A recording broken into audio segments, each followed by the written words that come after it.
An Artex company webinar, Coping with COVID-19, Financial Health Management, with speakers live and interactive from across India and the UK. My name is Jonathan Kennedy, and I'm the Director Arts India with the British Council.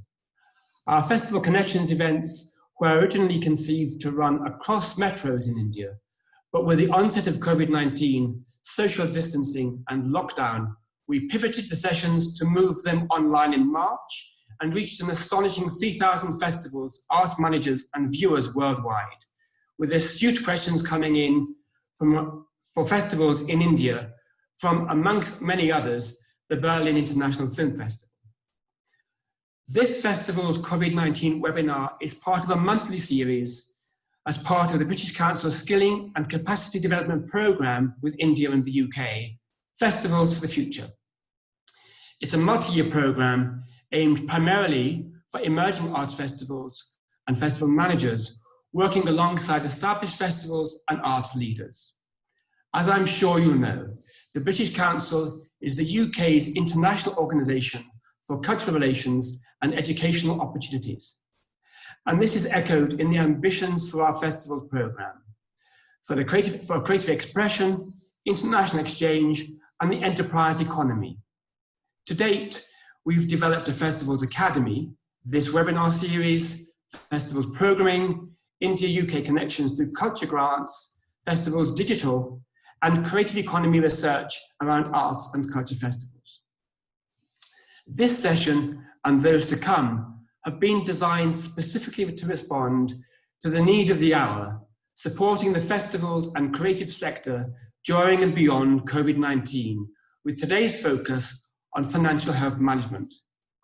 We are joined online today with festival leaders, artists and art consultants in Mumbai, Bangalore, Delhi and Manchester in the UK. The speakers represent the fabulous diversity of the Indian festivals economy, including Dhruv, Sheth, COO of artist and management powerhouse Only Much Louder, who lead the music festival NH7, Shubha, Mudgal, an internationally renowned Indian classical musician and vocalist and advocate for the arts. Shubha has performed at festivals in India and across the world. And Rishabh Lalani is an independent fundraising consultant focused on the non-profit sectors in India, including arts festivals. And from the UK, I'm delighted that we are joined by our British Council colleague, Cathy McArdle, Director England and Cities. Cathy is instrumental in British Council's artwork across England, including partnerships with the upcoming Covent City of Culture. Cathy joins us from Manchester, the home of the renowned Manchester International Festival. So, this month we've made some changes to the webinar format. To the end of the session, we'll have a poll for participants to vote on which webinar will be most useful for the next session next month, in response to COVID-19 and the heat of this moment.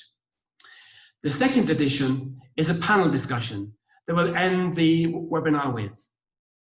In response to the rapidly evolving COVID-19 situation in India, the UK, the health and safety and of our audiences, colleagues, partners and communities is top priority, which is why we have responded to enable festivals to connect, create and collaborate online. We understand this is a difficult time for the creative sector. Festival managers and artists have an uncertain future. Nevertheless, we firmly believe that culture connects us, and at this time of uncertainty, creativity and collaboration binds us together. Now at this time, this is more important than ever. So today, the British Council, Artex, and Arts and Culture Resources India reaches out across digital frontiers and national boundaries in solidarity with the many inspiring festivals in India and beyond. And so now, with all that said, I'm delighted to hand over now to our fabulous host for the afternoon, Rashmi Dhanwani, Director of the Artex Company, to take the session forward. Rashmi, over to you. Thank you so much, Jonathan. Great to be doing this again, and welcome everyone to all our speakers, our teams who've been working very hard to put this webinar together. And of course, I'd also like to thank all of you who've come again for the second or the third time. This is the third time that we're trying this webinar format, as you know, and there are a few changes which I'll introduce them to you as we go along. But I just want to assure you about one of the key concerns that people have had about the webinar, in particular around privacy and issues with Zoom that people have spoken about. So we have updated all the security concerns, taken note of all the security concerns around Zoom. And hence, most of you who've participated or are online and will be online today have only got the link if you have registered with us. This is to ensure we only have registered participants attend the session. So if you want anybody from your network to attend the session, please let us know and we'll be happy to share with them the link, or you can check it out on our social media pages. We're also streaming this live on our social media pages. So this is just a quick heads up. And because most of you actually filled our RSVP forms, I just wanted to begin this session by giving you a sense of who's joining us today from the audience perspective before I move into the session. So this is just to give you a little bit of an idea. This is what the age group looks like. A huge majority of those of you joining us today are the age group of 25 to 34, and then 35 to 44.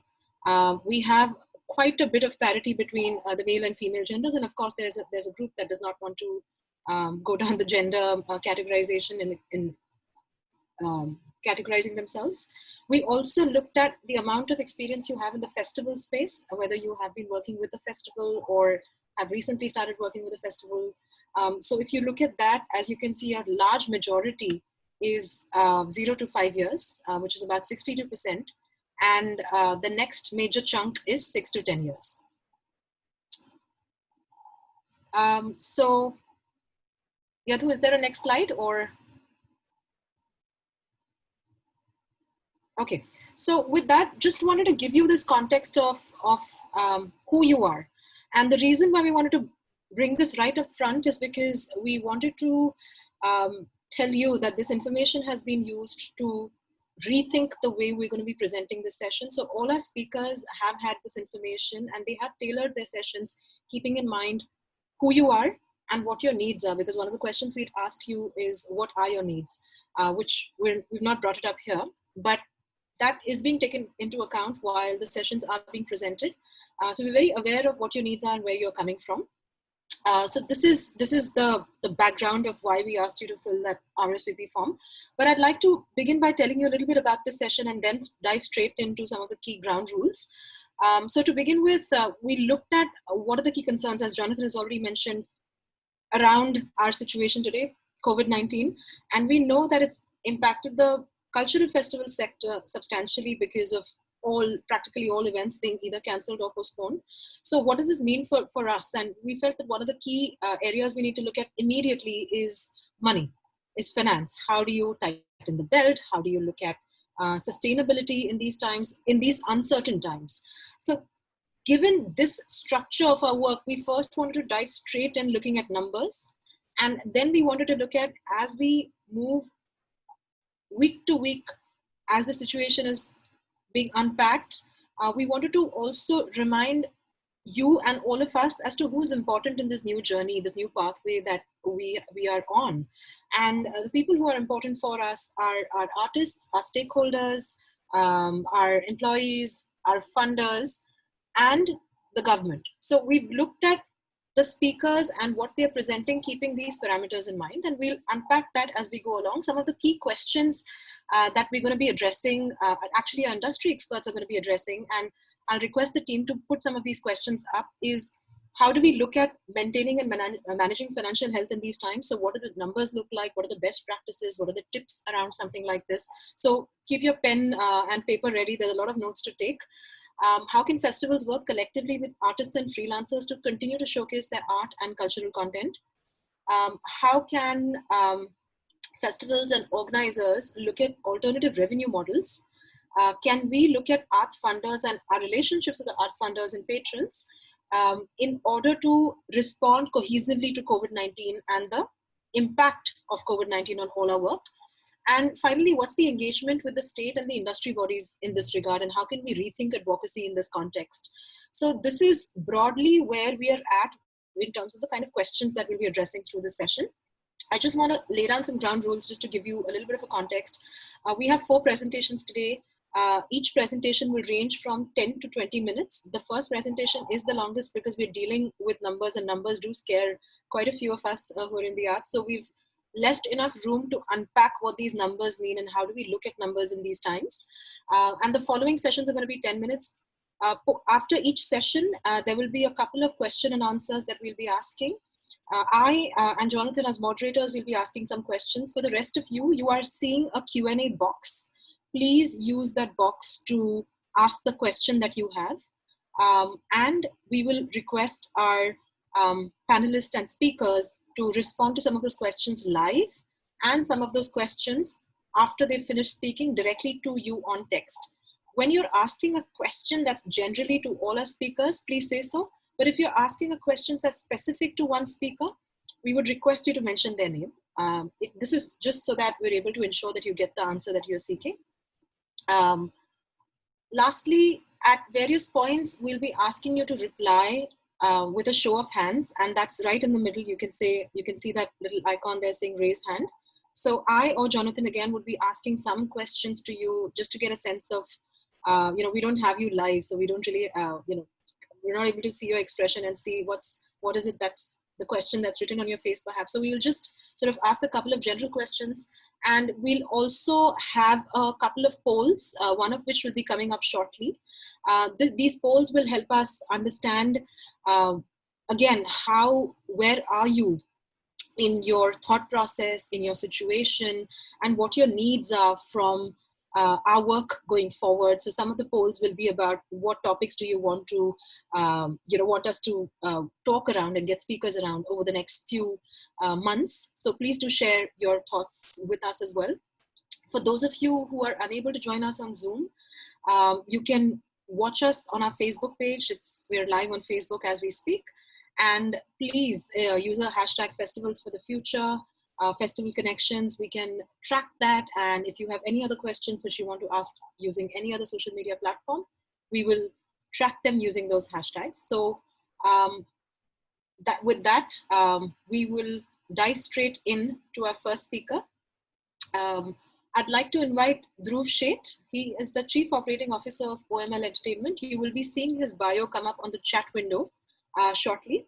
But I do want to mention that Dhruv, the bio is self-explanatory in the sense, but Dhruv has been with OML since 2012. He started as an intern for the David Guetta concerts, but over the years has steadily risen through the ranks, taking over OML's content, artist management, and finance divisions. And one of the things that we were very clear about when we decided to work in the session is we needed a CFO of a festival to talk about financial concerns that a festival would face.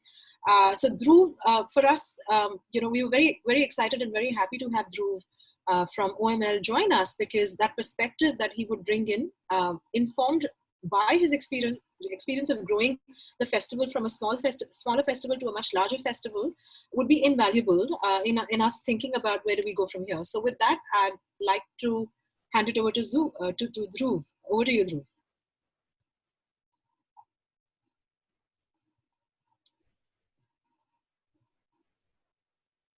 Sorry, I was on mute as most Zoom calls start. Thanks a lot, Rashmi. Thanks for that lovely intro. It's great to be here, and I hope everybody's safe at home. Just to add to what Rashmi was saying, I've tried and not kept any numbers in my presentation, because I do understand and appreciate the fact that people are afraid when it comes to numbers, and especially when it comes to the arts community. So I've just tried to keep the presentation and my point of view purely to sort of just ideas and sort of ways that people can approach numbers with, as opposed to, hey, this is the percentage of expense that you should be making and stuff like that. I would just like to start with a short intro to OML for those who don't know. OML is a global artist first company that we founded back in 2002. We've been doing this for 18 years. We've always been and continue to be talent managers first. and all of our businesses are built around artists. We started building infrastructure to support the artists that we used to work with. As a result of that, we have built a live or the festival business. We built a content production business, and we built a brand solution business, all to sort of support our talent management business that we started out with. Each of these business verticals were formed to support and enhance the career trajectory of the artists that we work with. From the live and the festival side, we own and produce the Bacardi NH7 Weekender, which we've been doing for the past 10 years. It's a multi-genre, multi-city music festival. The Circuit Comedy Festival, which is a comedy festival we launched in March of this year, and we sadly had to cancel that due to the COVID situation developing. And we sort of pivoted that into a digital festival, which I'll speak about a little later. We've also done the Coalition, which is a conference bringing all of the creative arts together. We've also conceptualized and produced festivals for brands in the past. We've been producing the YouTube Fan Fest for the past 6 years. As we speak right now, the Fan Fest has taken a digital avatar and is being live streamed on YouTube at the moment under the name of YouTube One Nation. We'll speak more about that later as well. We've made festivals for Levi's, we made festivals for Red Bull, and we continue to work with some of the brands that we work with, not only to create live solutions, but also property solutions that can be repeated year on year. On the content side, we've been producing a lot of content for Netflix, Amazon, Hotstar, and all of the OTT platforms present in India currently. Some of the shows that we've done, Comic Stan, On Air with AIB, Pushpauli, Afsos, and others. We continue to work extensively with brands, and our endeavor is always to connect them with the right artists to produce either a live property or a content property that sort of fits the brand messaging. Some of the brands that we've worked with is Bacardi, YouTube, Black Dog, Tinder, Bingo, Royal Enfield. Currently, we manage close to 80 artists. That includes comedians, content creators, illusionists, writers, and directors. I've been personally at the company for the past 8 years now, and I actually ditched a career in chartered accountancy to work at a music festival. So that's how my journey at OML started. Can we go to the next slide, Lalani? Thanks. Today I'm going to be talking about how to maintain financial health.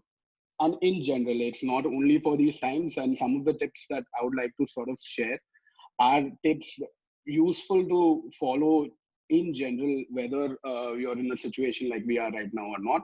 And obviously then some of the stuff that I'm going to be elaborating on later is going to be specific to the times that we are in right now. Can we go to the next slide? Okay, I want to start with explaining or just giving some sort of background on how festival economics works, or how we've seen the festival economy work for the past 10 years, actually. So we've been producing festivals for the past 12 years, and we've had some hits and we've had some misses.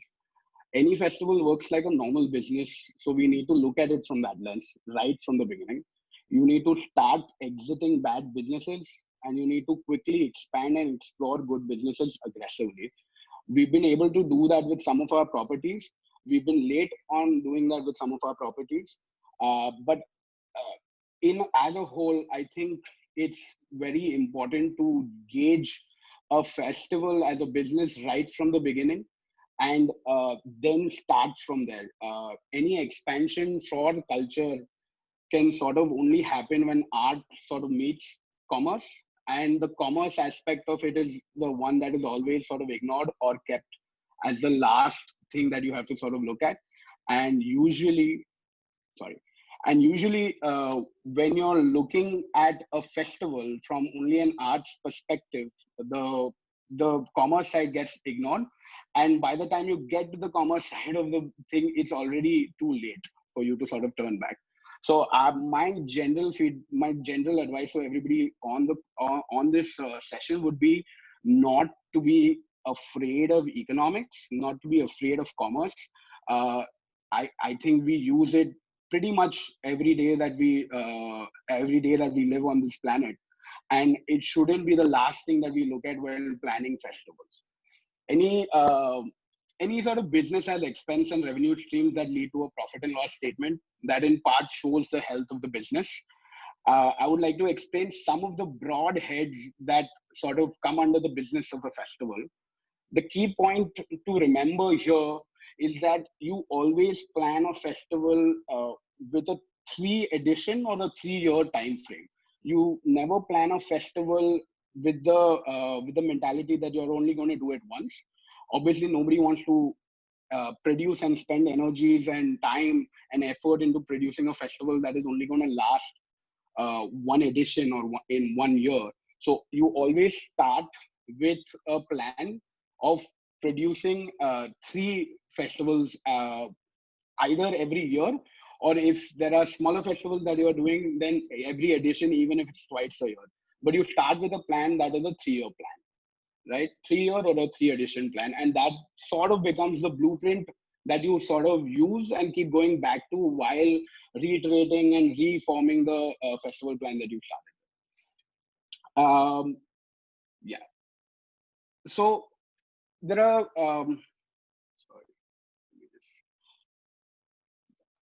and when you're making a 3-year plan, actually I'll talk about that a little later. Yadu, can you go to the next slide, please? Yeah. So I'm going to explain the various broad heads that come under a festival profit and loss account. As any profit and loss account, there will be expenses and there will be revenue. This is the sheet that will be the most crucial piece that ties in all of the planning of a festival. It all starts here, and this is the sheet that a festival promoter or a producer should keep looking at every single day while they are building a festival. These are the sheets that I would have dreams about. These are the sheets that I would make sure that my team is having dreams about or nightmares about in some cases. But this sheet is absolutely the Bible in that sort of sense that leads to any sort of festival planning. This, yeah. The scale of the festival should be decided from the revenue side of the sheet always. So if you look at the slide right now, the items listed down in the revenue side of the sheet are the things that you look at first.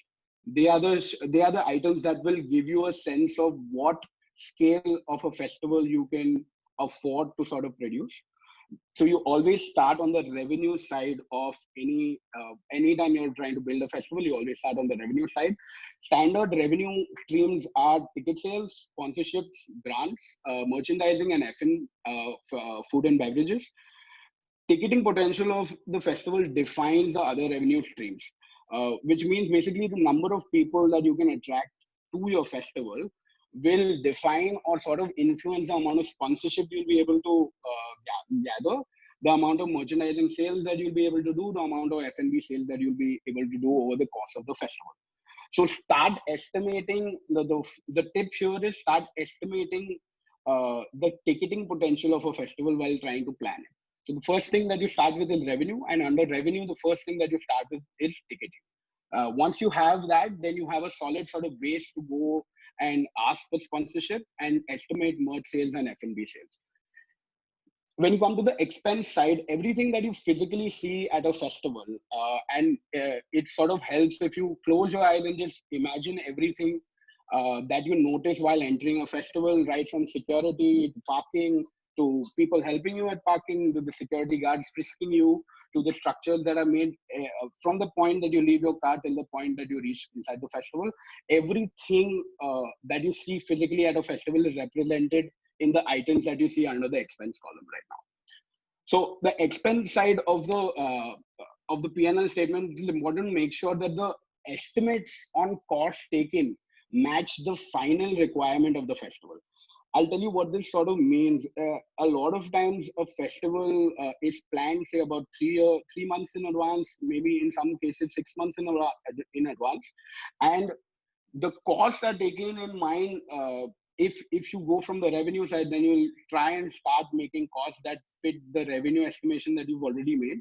And a lot of times those estimates don't sort of translate when you go into a festival, start building a festival. So it is essential that you stick to the assumption that you have made on the expense side while making and judging the viability of the festival when you started planning it.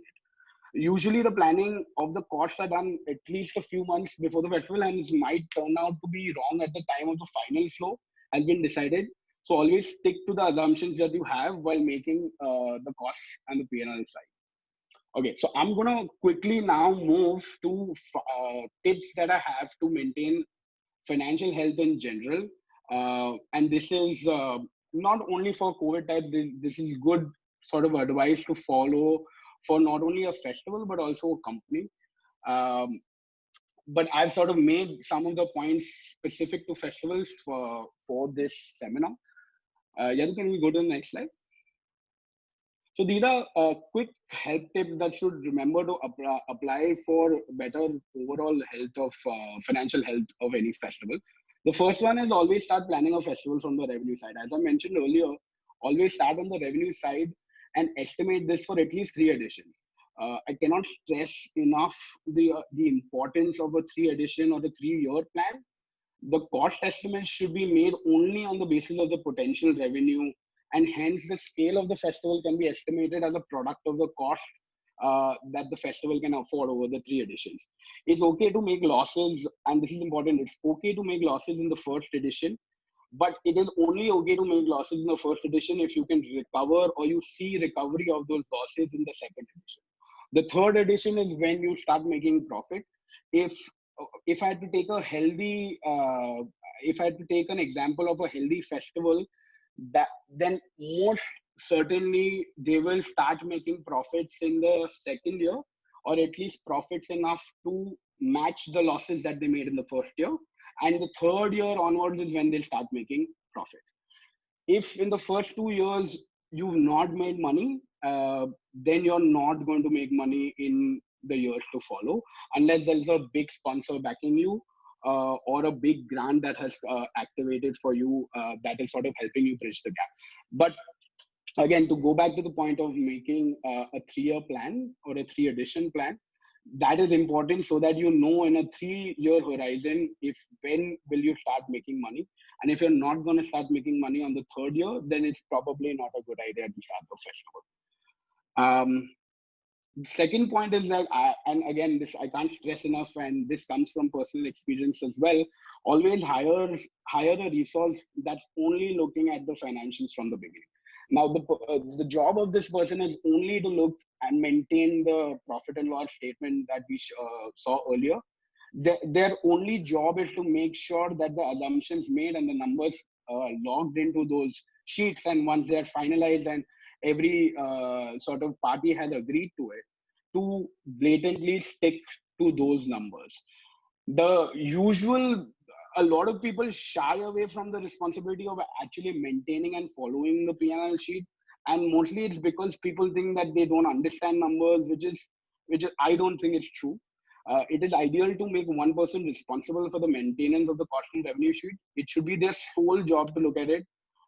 Such a person should have some good experience or some sort of on-ground experience so that they can quickly solve a problem and estimate its impact on the cost sheet. A lot of times, and a lot of people, a lot of you guys have produced festivals in the past, a lot of quick changes happen during the course of a festival build, and a lot of quick decisions need to be made while making a festival happen, because you're bound by the time at which it has been committed that it will happen. If your festival is happening on the 1st of May, it has to happen on the 1st of May. So anything that is stopping it from happening on the 1st of May need to be sort of visualized from the beginning, and B, you need to sort of figure out how you're going to impact that on your cost sheet and how you're going to mitigate that. So it's always good to have one person who's always has the eyes on the cost and cost side of the this thing. There are some places that you can save cost and it's easier to negotiate. Usually these are the things that you're renting. So it would be the technical equipment, the stage equipment, anything that a rental thing to it involved, because the only actual expense that vendor is going to make is going to be transporting that equipment to your festival and assembling it and disassembling it and sort of removing it when it's done. So it's easier to sort of negotiate with them because there's no actual cost that they are incurring except the transportation and the assembly. So every time you're building a festival, and this is where the 3-year plan also comes into play again, Share your 3-year plan with the vendors, show them your ambition, show them how big the festival can get, and promise them that you will make good for the negotiated part in the second year or the third year at least. Make them your partners. Most of the vendors are very open to investing themselves into creating more cultural niches because that means more business for them. So it's always an easier conversation with them. The worst places to save cost is always health, safety. And now in the new world, hygiene will be a big part of the budget. So those are the worst places that you can save. Don't cut down on security personnel. Don't cut down on safety measures that you're taking, whether it be DFMDs, whether it be fire extinguishers, and all of those things. Don't take hygiene lightly. Don't save money on the number of toilets you're going to put at the festival. And these are the things that are non-glamorous and are the ones that are cut in the first go. But these are the things that make the biggest difference. The second thing is the next point is plan in advance and build in agility into the plan so that it can adapt. So you can adapt the festival depending on the resources available. Always have time markers in your revenue model to indicate the potential revenue that will be achieved of the festival. And if it's lower than your estimates, then make necessary prudent reductions in cost. For example, if the ticket sales will cap off at 50% from your initial estimate, then contain the physical size of the festival so that you're using less resources to build the festival. Use only 3 rooms instead of the 5 rooms that you've booked. That will reduce your cost. Okay, I'm running short on time. Yadu, can you go to the next slide? So I'll quickly tell you some tips that you can use in these times of COVID. Yadu, can you go to the next slide? First thing is cut your losses. If you have festivals planned in the next 6 months, I would say rethink on that and stop.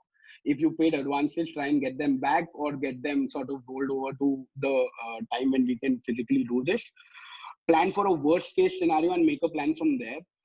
Imagine that there are not going to be events for the next 6 to 9 months unless a vaccine is sort of found and distributed all around the world. I don't think physical gatherings of more than 100 people are going to be allowed for a long period of time. So assume there is no events happening in the next 6 to 9 months and start planning from there. It's always better to plan from the worst case instead of going down to the worst case. Cut down expenses that are rental and subscription of nature, non-essentials, non-personnel expenses. Prudent cut to expenses would be rent, any subscription, internet, electricity, stuff like that. Things that you can live without. Personnel cuts should be the last thing on the list. If you need to do salary cuts, then always start from the top. The promoters or the company owners have to take the brunt of the virus disproportionately than the people lower down the system. This is also from a financial point of view and an ethical point of view. So people who are making more money should have higher cuts, because if their 25% cut will result into retaining a bunch of employees, which is what everybody should aim for.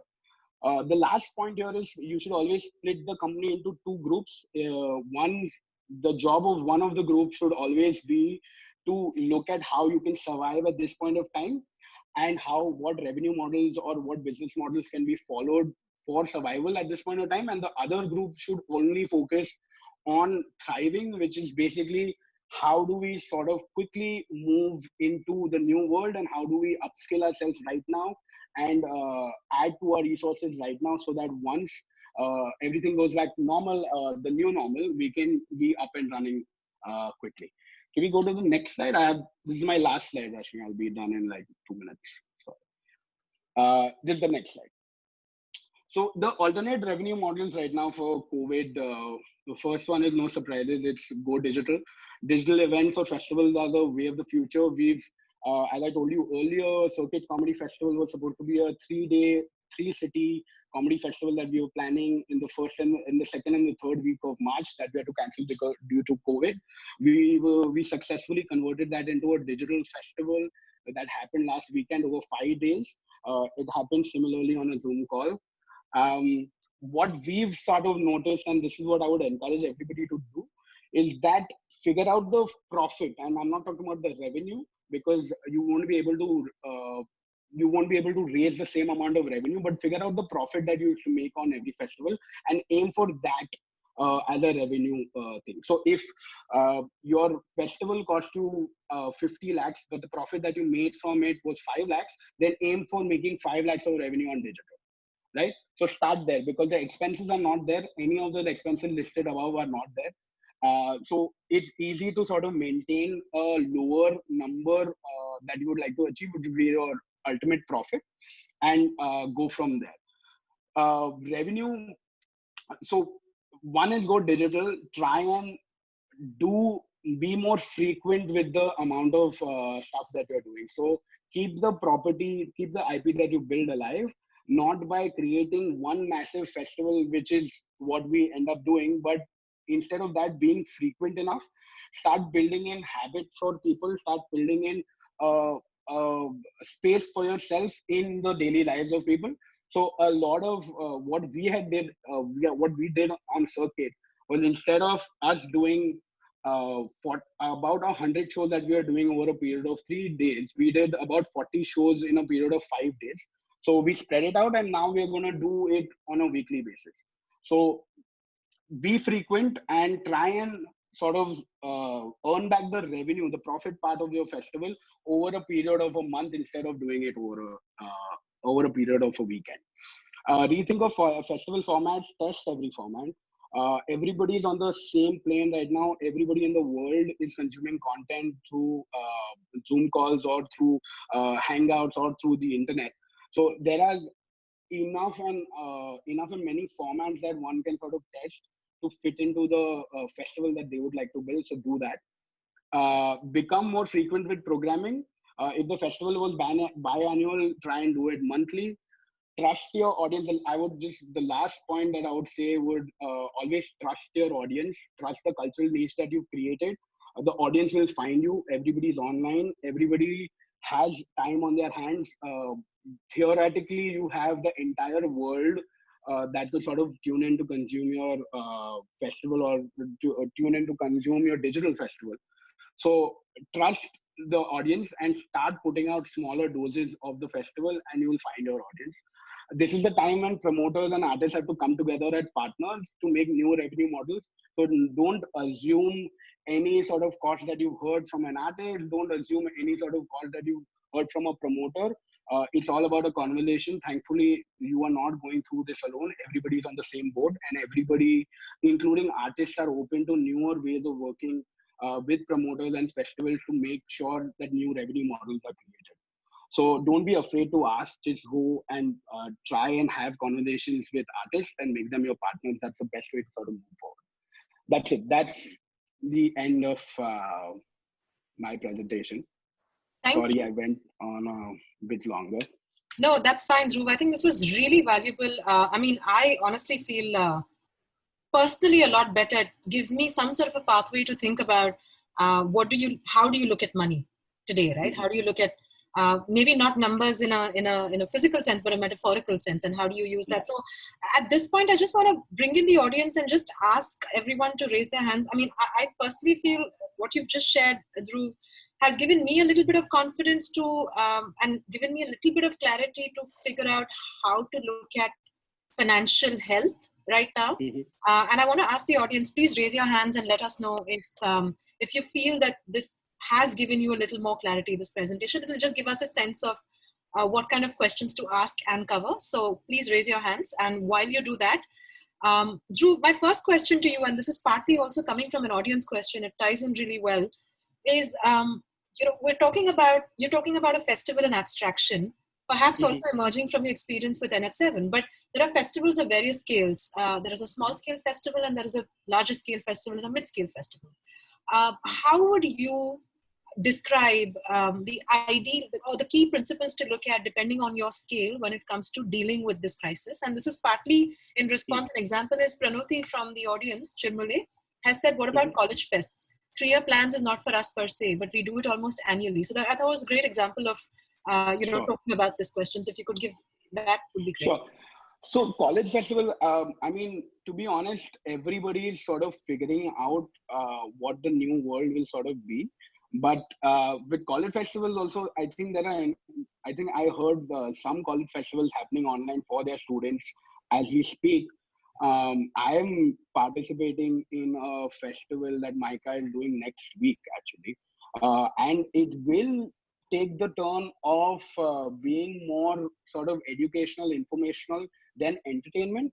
But I think eventually it will turn into that. Like a lot of college festivals, and again, if you put the college festival down into a financial statement, then you take the ticketing aspect of it out, right? You're only relying on sponsorship or grants from the college itself. And you're taking out the cost of physically getting people there and physically building stuff there, right? So again, from a college festival's point of view, it's always, this is the amount that we've gotten and this is the amount that we have to spend. So figure out what that amount is and you'll figure out how to spend that over a period of maybe not a week, but you can use that money to program and engage the students of the college for the period of the lockdown, right? So again, a college can't have a 3-year plan because it's not an IP that a singular person owns except the college authority itself. Every year, the planning committee changes essentially. So you either inherit a plan or you're giving away a plan that you sort of built. So she's right. The 3-year plan won't sort of fit into this, but it would be, if you take a annual plan on this as well, I think the amount that is used to conduct a college festival can be repurposed into doing those events on a weekly or even bi-monthly sort of level. Okay. Thanks for that. There's another question which I was going to actually answer Ragani's question live, but sorry, Ragani, I'll have to push your question down. We'll come back to it. Hariharan had a question about ticketing, and with social distancing being the new norm, when we return to a post-COVID-19 world, how do you look at bringing people together? But I feel like one interesting bit here is also that what kind of impact do you see having the COVID-19 having on the ticketing potential for post-COVID live events? But I'd also like to actually bring it back to what kind of ticketing should you be looking at for digital events? Because again, earlier you had a cost structure with which you're working with for a ticketing price for a live event. The digital universe is quite vague in that sense. So how do you establish that value right now and after? Sure. So let me answer that in two parts, right? Let me answer the right now part to start with. So these are where, so when you say how does ticketing get affected in the times of COVID, it'll depend on how you're presenting the property that you want to sort of present. And there are more, and it's an evolving sort of model, and everybody is sort of evolving with the models and with the times that are happening. But we've sort of had success with some of the models that we've sort of implemented, where we started selling comedy shows on Zoom, where the audience gets to interact with the comedians. And we've sort of slowly scaled that price up, knowing that now we're getting more and more audiences. So to my point earlier, you just have to try, and you have to trust your consumers. You have to trust that they are looking for the sort of content, or they were looking for the experience that you wanted to build for them, because they were there before and they're not going anywhere. Neither have their interest died down because of COVID. If at all, it has enhanced more, right? So you have to try. The other models that we've sort of started working with, and this is where the artists play a huge role in that as well, because when you go and tell an artist that, hey, you have to do a show or you have to do a festival for which you are going to make X amount of rupees, but I'm going to be able to afford to pay you only like 10% of that, then there is a big confidence a promoter gets if the artist agrees to do that. And then you can start experimenting with models that sort of work with that sort of expectation. I'll give an example of Suhani, who's an illusionist that we manage. She used to do shows for people, but 500 people, 600 people, ticketed shows, corporate shows, and stuff like that. And when we spoke to her and sort of started figuring out a model that could work for her now, she came up with a model when saying that, hey, illusion and magic is a very personal thing, and you'd always want to be around your friends when you're experiencing it. So why don't I do one thing? I start selling a show which is close knit to 10 friends. So I buy a ticket for 10 of my friends, and then only 10 people and Suhani are in a Zoom call and they're interacting and doing shows. And we'll put that out literally. She came up with that idea last week. We put it on sale this week and we sold out 7 slots. But it was a lot of support from her side where she said, hey, I don't mind doing this show 7 times so that I can keep my audience engaged, and maybe this is a model for the future. So it depends a lot on your relationship with your artist and the trust that you have when you keep showing on the audience that you're trying to address.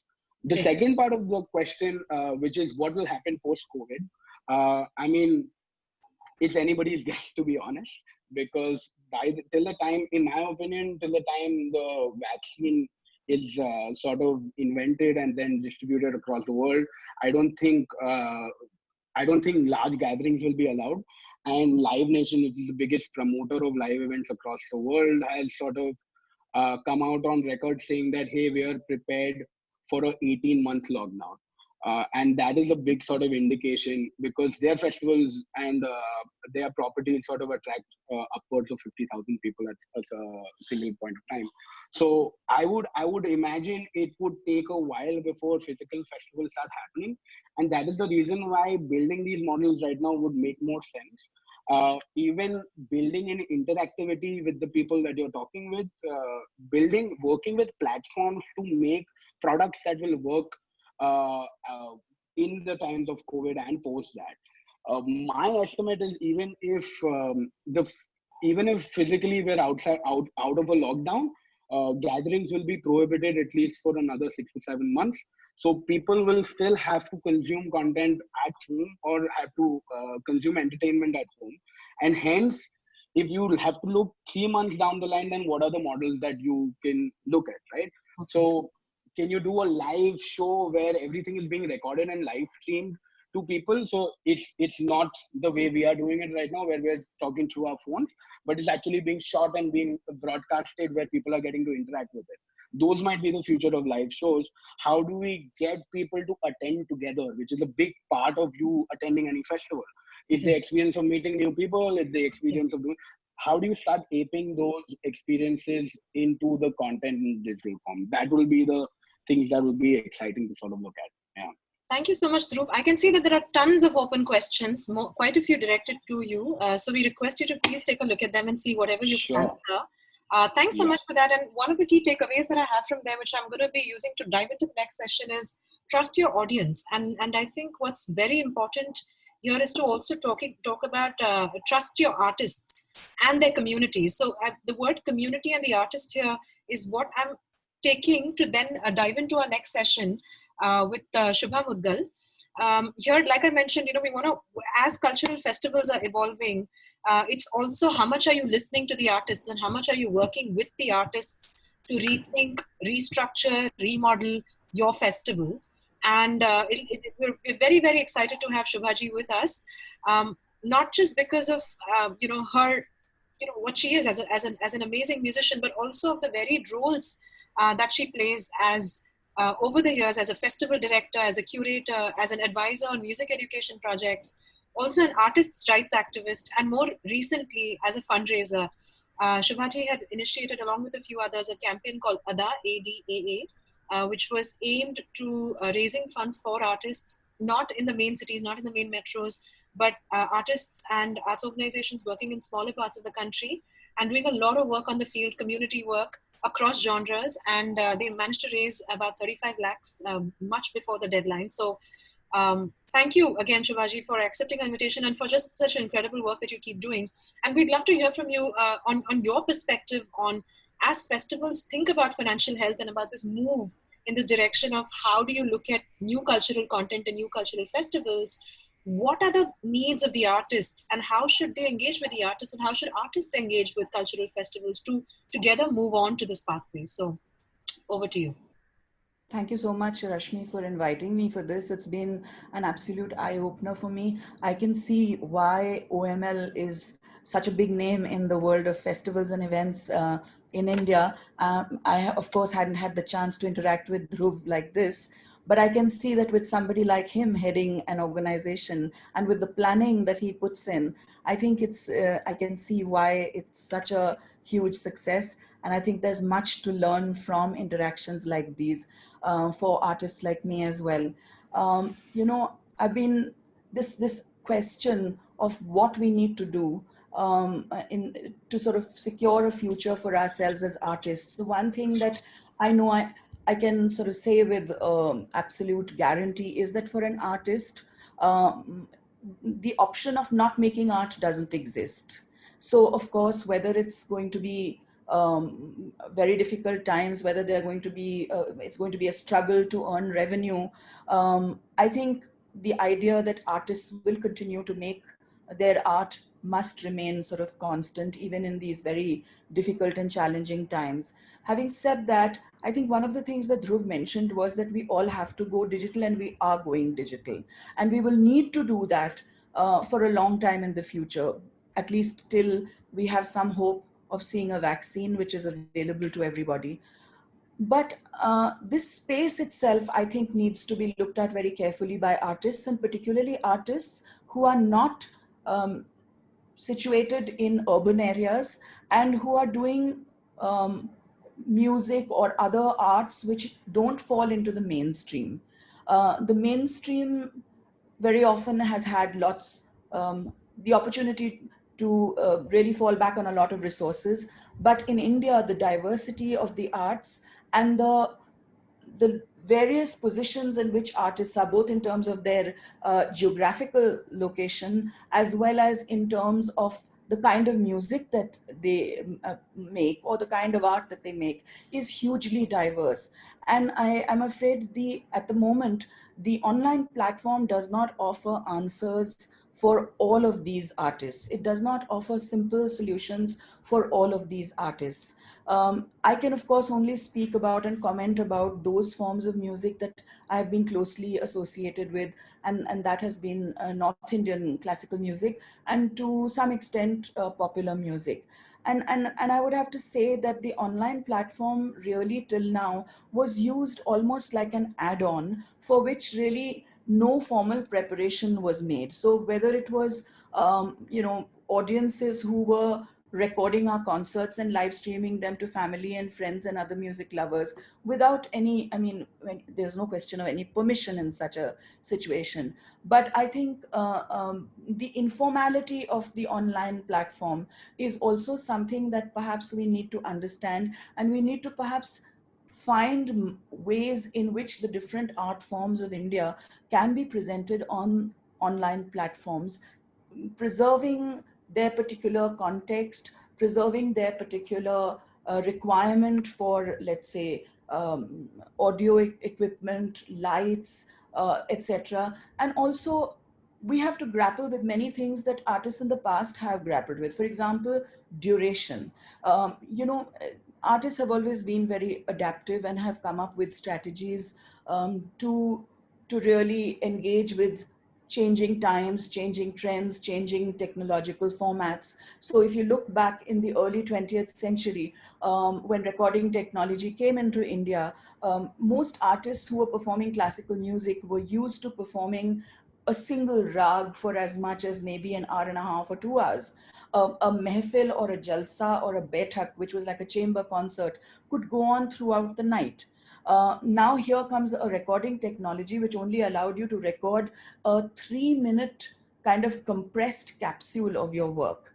And yet artists were able to really adapt to that technology, compress their performances of over 90 minutes of a rag into 3-minute capsules, or at best use both sides of a disc to record 3 or 5 minutes. And I think those adaptive strategies will have to be explored. What is the ideal duration that you could use for a concert of, let's say, Hindustani classical music?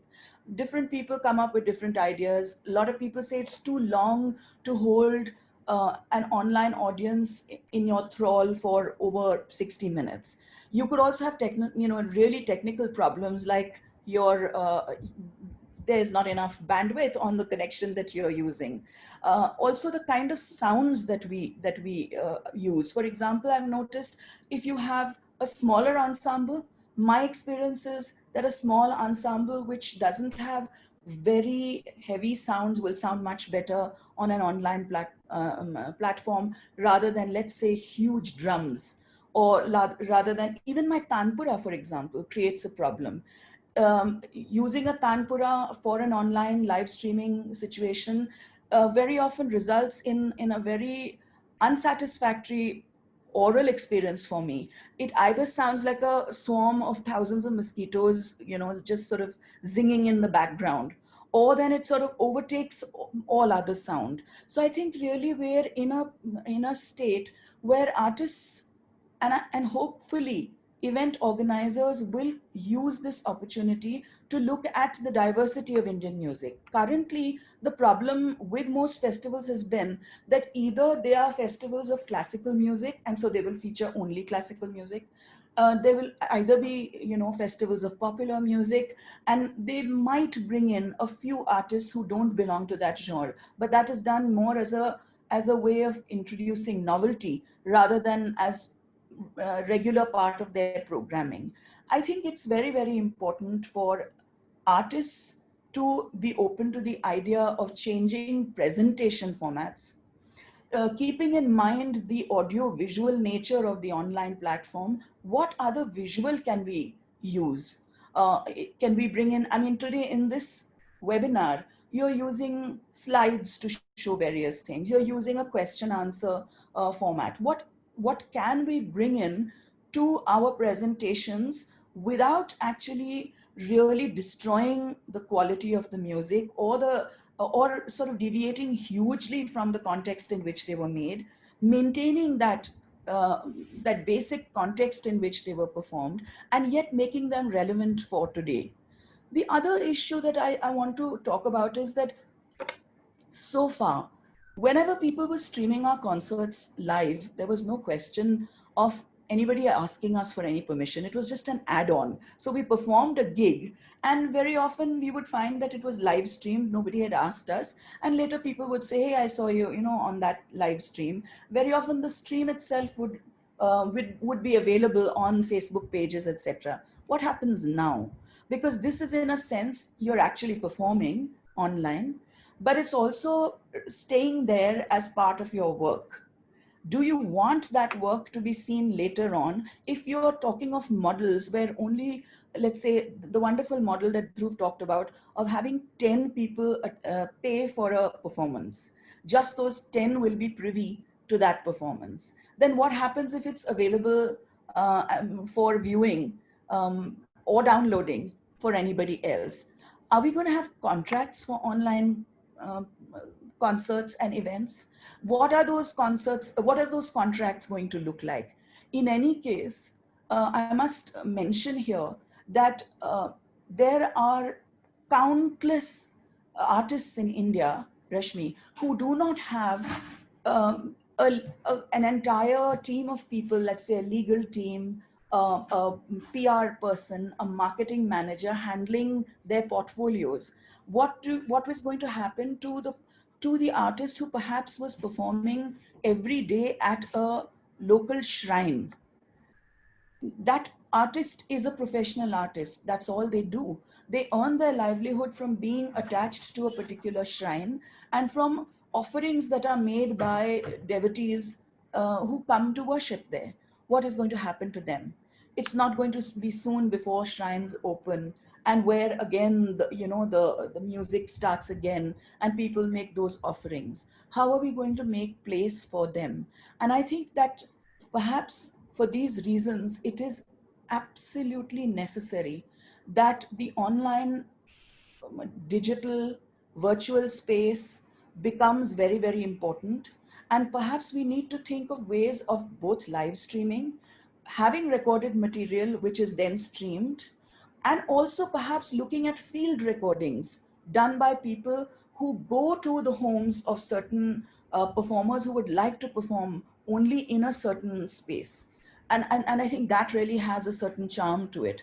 That also brings a lot of, I mean, so-and-so performing live at so-and-so place is also a very, very important aspect of the way we present our performances. I think all of these things will have to be looked into. I'm really keen to know whether personal archives of each, I mean, perhaps this is the time for artists to also start the idea of creating personal archives from their digital and online performances. Perhaps this is one very good way of archiving. But when we create an archive, it is equally important that we have an archival policy, an archiving policy, which is fair to the content creators.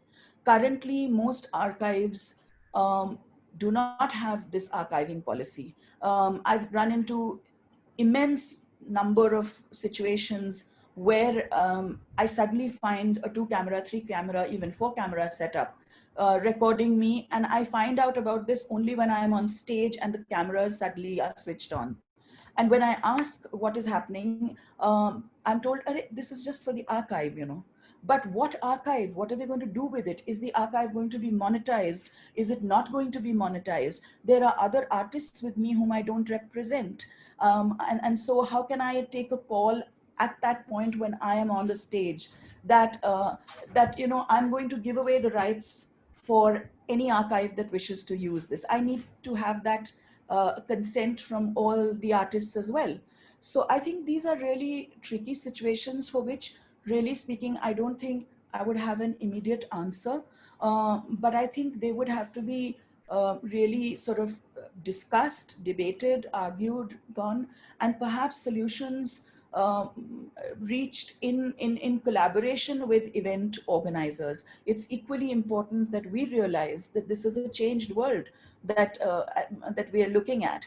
And frankly, you know, it's been 30 years or more since I've been a professional musician. I've rarely come across an event organizer that says to me that, okay, very rarely, there are exceptions, but very rarely do you hear an event organizer saying, okay, I'll give you your fee. Usually, and particularly with non-mainstream formats, the event organizer approaches you by saying, you know how hard it is to keep this art form alive. And so, you know, don't really charge me a regular professional fee. So my answer at that point to them was that, oh, so when the economy booms, will you pay me more than my professional fee? Because you're asking me for a discount right now. Today, I'm in a situation where I really can't ask that question any longer. So I think all of us will need to look at revenue models that are perhaps subscription-based models, content and theme-based models, more than perhaps personality-driven or star-driven themes and formats. In the world of Hindustani classical music, this has not been uncommon, although it has not been a revenue maker in the manner that of the kind of festivals that, let's say, Dhruv was talking about. Merchandise doesn't exist in Hindustani classical music. A few people have tried to make, T-shirts and keychains, etc., with Saregama written on them, and they've done a good job. But by and large, the idea of earning revenues through merchandise that an artist, creates for himself or herself hasn't been there. Perhaps this is the time to look at it and create special merchandise. I also think it's important for event presenters to be really in close contact with artists to help them create content which is not easily available. So if I'm going to sing the same Apke Sawan or Sikho Na every day on a live stream, even if it's for 10 people, only, there's going to be a time when, the song itself is like about 20 years old. And it's wonderful that it's still alive and everybody's singing it. But at some point, you need to make new material. You also need to look at old material and how to present it. So I think themes, subscription-based ways of presenting the same artist. Remember, in a festival, if I get featured as an artist, I might not be featured in that festival again for the next 2 to 3 years. Therefore, if we are going to increase the frequency of our performances to be able to match revenues that we were earning earlier, then we also need to have a lot of new material, new for the audience, and new for us as presenters as well. I think the curation angle will really play a big role, as will the voice of the listener. Perhaps the sponsor will now play a partial role in helping with the basic setup of an entire festival or a performance. But it is the paying audience, the listener and the audience, who will now decide what kind of performances are going to actually be possible in the coming months and years. Thank you. Thank you so much, Shubhaji. That was, I mean, I'm just blown away with the kind of points that you've shared. I'm just going to try and bring it all together for our audience and just sort of try and also bifurcate in the context of what we were speaking. So on the one hand, you're saying that cultural festivals need to think about the constraints that an artist faces while presenting content and take them along, as we were discussing, into that pathway. And I think even Dhruv mentioned that when he spoke about the illusionist who then suggested an idea, because clearly you know your craft and the presentation of craft in interesting ways, whether it's, you mentioned format in terms of the ideal duration. You also mentioned, you know, what works for you in terms of technology and sound recording. How does a tanpura sound online? How does, what is an ideal oral experience when it comes to digital formats? Especially in these times, but also in terms of understanding other key challenges which you have no role to play in, for instance, tech and bandwidth. So on the one hand, cultural festivals need to be mindful of and like Dhruv said, trust the audience, trust your artist in knowing, how they know and recommend the content, but also keeping in mind what the challenges and constraints would be, and perhaps work with the artist to train them to look at what the next level of cultural festival content could look like. And while also in that space, and I'm going to bring this up again, look at the legal and fairness aspects. I'll cover it towards the end. The second thing that you spoke about was from the artist side. How do artists need to reimagine content in times of COVID? One is, as you very rightly said, have adaptive strategies. Be very clear about what this means for you going forward. While on the one hand, you're being mindful of the fact that the live experience may not exist, but what does that mean in terms of larger numbers of audiences? What does that mean in terms of presenting high oral quality? What does that mean? And you very rightly said, right? How do you look at your old content and create new content or new art? But also think about things like nostalgia and second life, which really has a place with digital content. We've seen that with Netflix, where movies that were lost to us came back vociferously and became cult movies and digital content. So just to sort of keep that in mind, that these are newer opportunities for artists as well, and how maybe some of this time can be used by artists to think about how they can reposition their old content and rethink new content. So that's one responsibility that even the artists have, in working with their with the festivals to think about how some of this content can be presented, because in some sense the canvas is very open for everyone to paint on with COVID-19. So look at this as an opportunity to rethink what this means, because as Dhruv was also saying, the next 18 months are a decent enough time to think what these models could mean, and some of them actually would sustain for much longer. The one thing that you spoke about, which I don't really feel we have an answer for is right now, but it's something that needs to be highlighted, is the legal concerns around fairness, around recording, around archiving, and what that universe looks like for us. But I think it's important to mention this because these are things that we now need to be mindful of. When we were, as I was earlier mentioning, when we were doing this webinar, we were very clear about the security concerns and how do we navigate around that. So if it meant that our previous sessions have got 3,000 people, if it meant that we had to restrict entry to only people who register, we had to take that call. We had to ask you your permission before recording this webinar. So these are things that we have to do. So what do the privacy concerns and the rights concerns are in these times? I think these are key questions that festivals and artists need to ask and arrive at together. But I'm going to now chip into questions because I see there are lots of questions here. I think one was, because it's still not fully resolved, but I'm going to pick this up, was Arundhati's question, Arundhati Ghosh, on the relationship between the Rasika and the artist during these online interactions, and how does it change and evolve?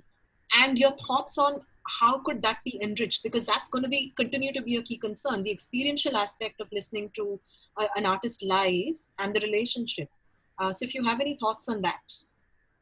Yes, I think, possibly a new way of giving the artist space to actually concentrate on the music for a certain amount of time would have to be evolved, and then a question answer session could be initiated, perhaps using various platforms that give you this or you could have a presenter who could then, aggregate all the questions that have been asked and perhaps present them to the artist in question.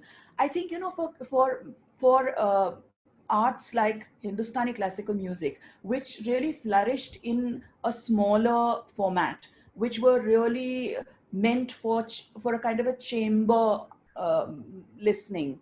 Perhaps this format can be developed. Of course, it's very difficult for an artist presenting classical music to be watching all the comments going on an Instagram live, and then also say, stop and say, hey, thank you for that, and then start singing Rag Darbari again. But I think all of these things will have to be slowly worked out. Perhaps the interaction can happen with a small break, first a performance, then the interaction. And I think a variety of applications and platforms will have to be looked into to provide answers that make it easy for the audience to ask questions and for the artist to respond to them in the manner of a virtual Baithak, but perhaps without having to interrupt the concentration and the kind of deeply meditative, concentrated, complex way in which the music is presented. Thanks. And the virtual Baithak is a brilliant one. Anybody who wants to use that as a hashtag or takeaway for their new cultural festival, keep that in mind. But there's one other question, I believe, from Janisha, who said, talking about small artists in small places of India, should a digital training or practice be organized so that they can deal with the technicalities of recording and reach the audience? And what could cultural festivals do to reach regional artists that may not have the sophistication of accessing digital the way we do, and artists perhaps who actually only use the phone and not necessarily a computer, because we sort of skip that second phase of PC computing in that sense. So any thoughts on that? Yes, I think, in the Ada campaign, we were very fortunate to be working with a lot of arts organizations that work at grassroots levels in different states of the country. And I think it was wonderful because they really know the ground reality over there.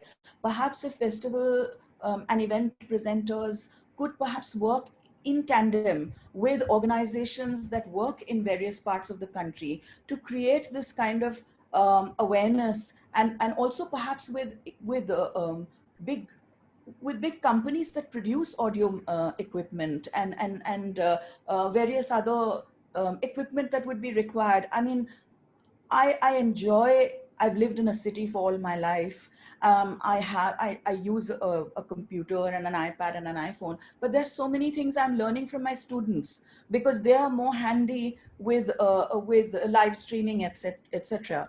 And I think a proper awareness program, a way of helping them select equipment, perhaps even loans to help them buy that equipment for themselves.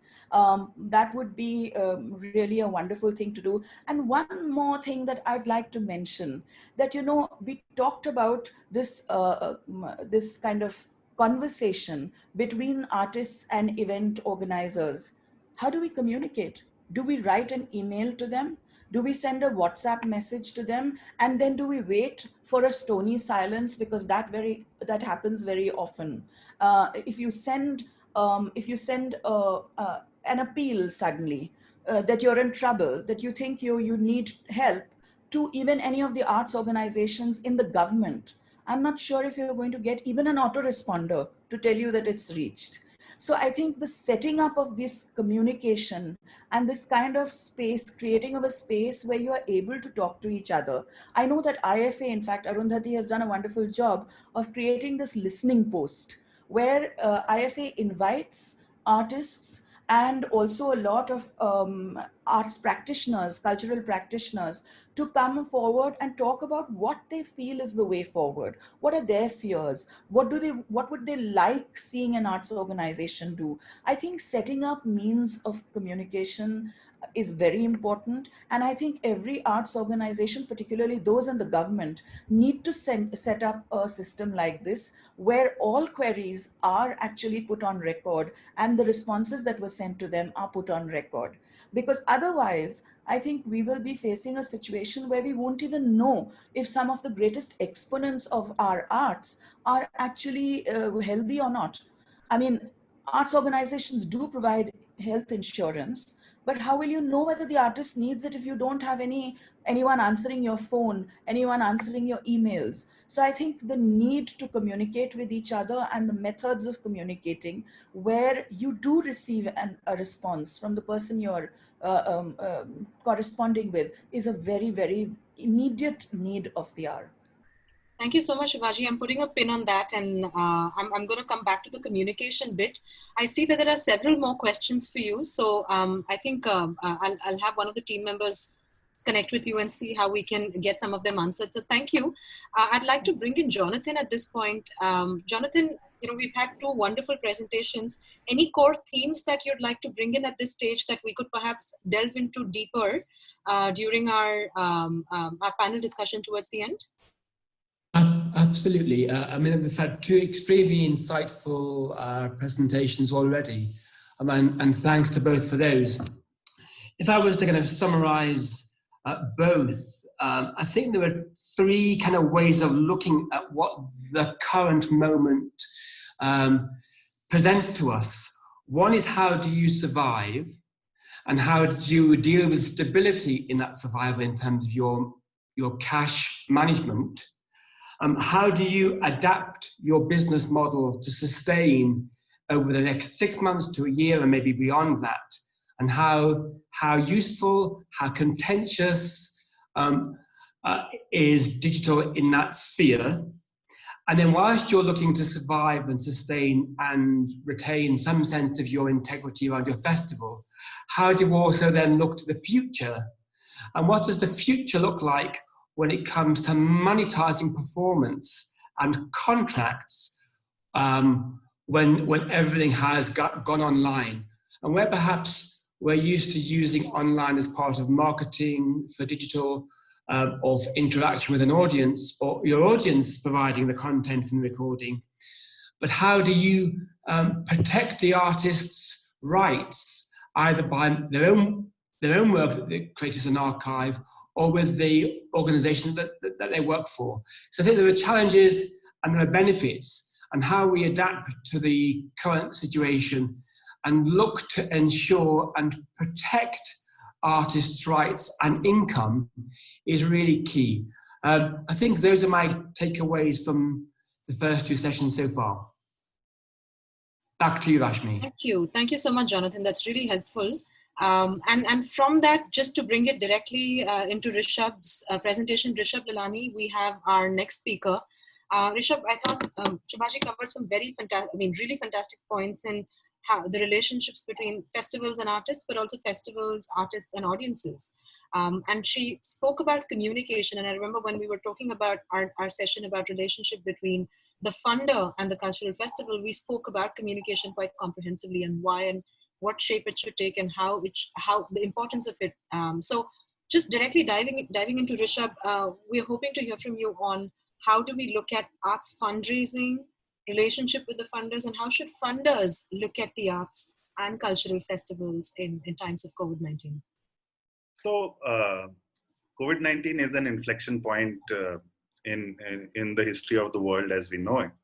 I want to put in some facts and numbers before everyone. I know some of these numbers are available to everyone, but I still want to put them before you. In the next few months, we are estimating job losses of about 25 million. I want that number, I'll repeat that number, 25 million jobs to be lost. We are looking at an unemployment rate of about 26%. We are also looking at about 25% retailers out of business just after the lockdown in India. So think of Fab India, think of other retail stores which employ artisans and craftsmen.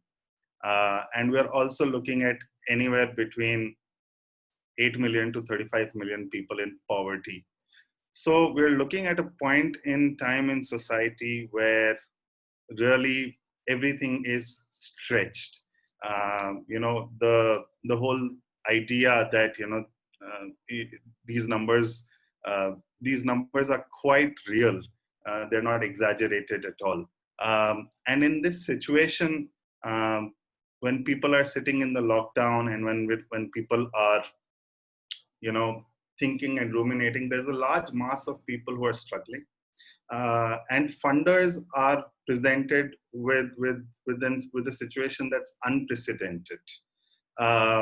It's unprecedented because private funders have never been so pushed or pressed to decide on resources so quickly. The private sector usually acts as a catalyst to larger changes in society, and rarely does it, or let's say service delivery to some extent. There are very rare instances in the history of humanity where the private sector would have stepped in for the government and permanently taken over something, apart from, let's say, enterprises and businesses. The arts specifically is a niche space. There are various kinds of artists, like Shubhaji was saying, that there's an artist in a shrine somewhere who's dependent on local money or local contributions to survive and thrive. There are artists probably in cities like stand-up comics who are dependent on smaller shows, who are dependent on local traffic to come in and to survive. And then there are larger artists, like let's say a Pratik Kuhar, who do a live show and probably get a lot of revenue. I think the impact on each one of these kinds of artists and the kind of funds they get will be very, very different, and will have cascading effects in the way we are going to look at arts. I want to say that an artist's art is not equivalent to the amount of the marginal cost of a show that they do. The fundraising for the arts also means nurturing talent, nurturing an artist's caliber over a period of time. And this is not the kind of funding that can be arranged for in a year, in two. You need funders who will stand by you for 5 years, 6 years, 10 years to be able to nurture a generation of talent. And in this situation, where you have to take a call between funding people who are hungry versus people who need to be nurtured so that society can be stimulated, new audiences can be created, it's a very difficult call for funders. So I would say that imagine funding like, this story of a jar with large stones, pebbles, water, and sand in it. The large stones are the government. So unless the government comes in, and unless we as an arts community start looking at advocating and lobbying and with the government, whether it's local level governments, whether it's state level governments, whether it's national governments, funding of any kind might be very difficult to come by, especially funding where you're looking at patrons, funding where you're looking at supporters over a long period of time. Then you have the small pebbles, which is CSR and HNIs, or let's say CSR and foundations.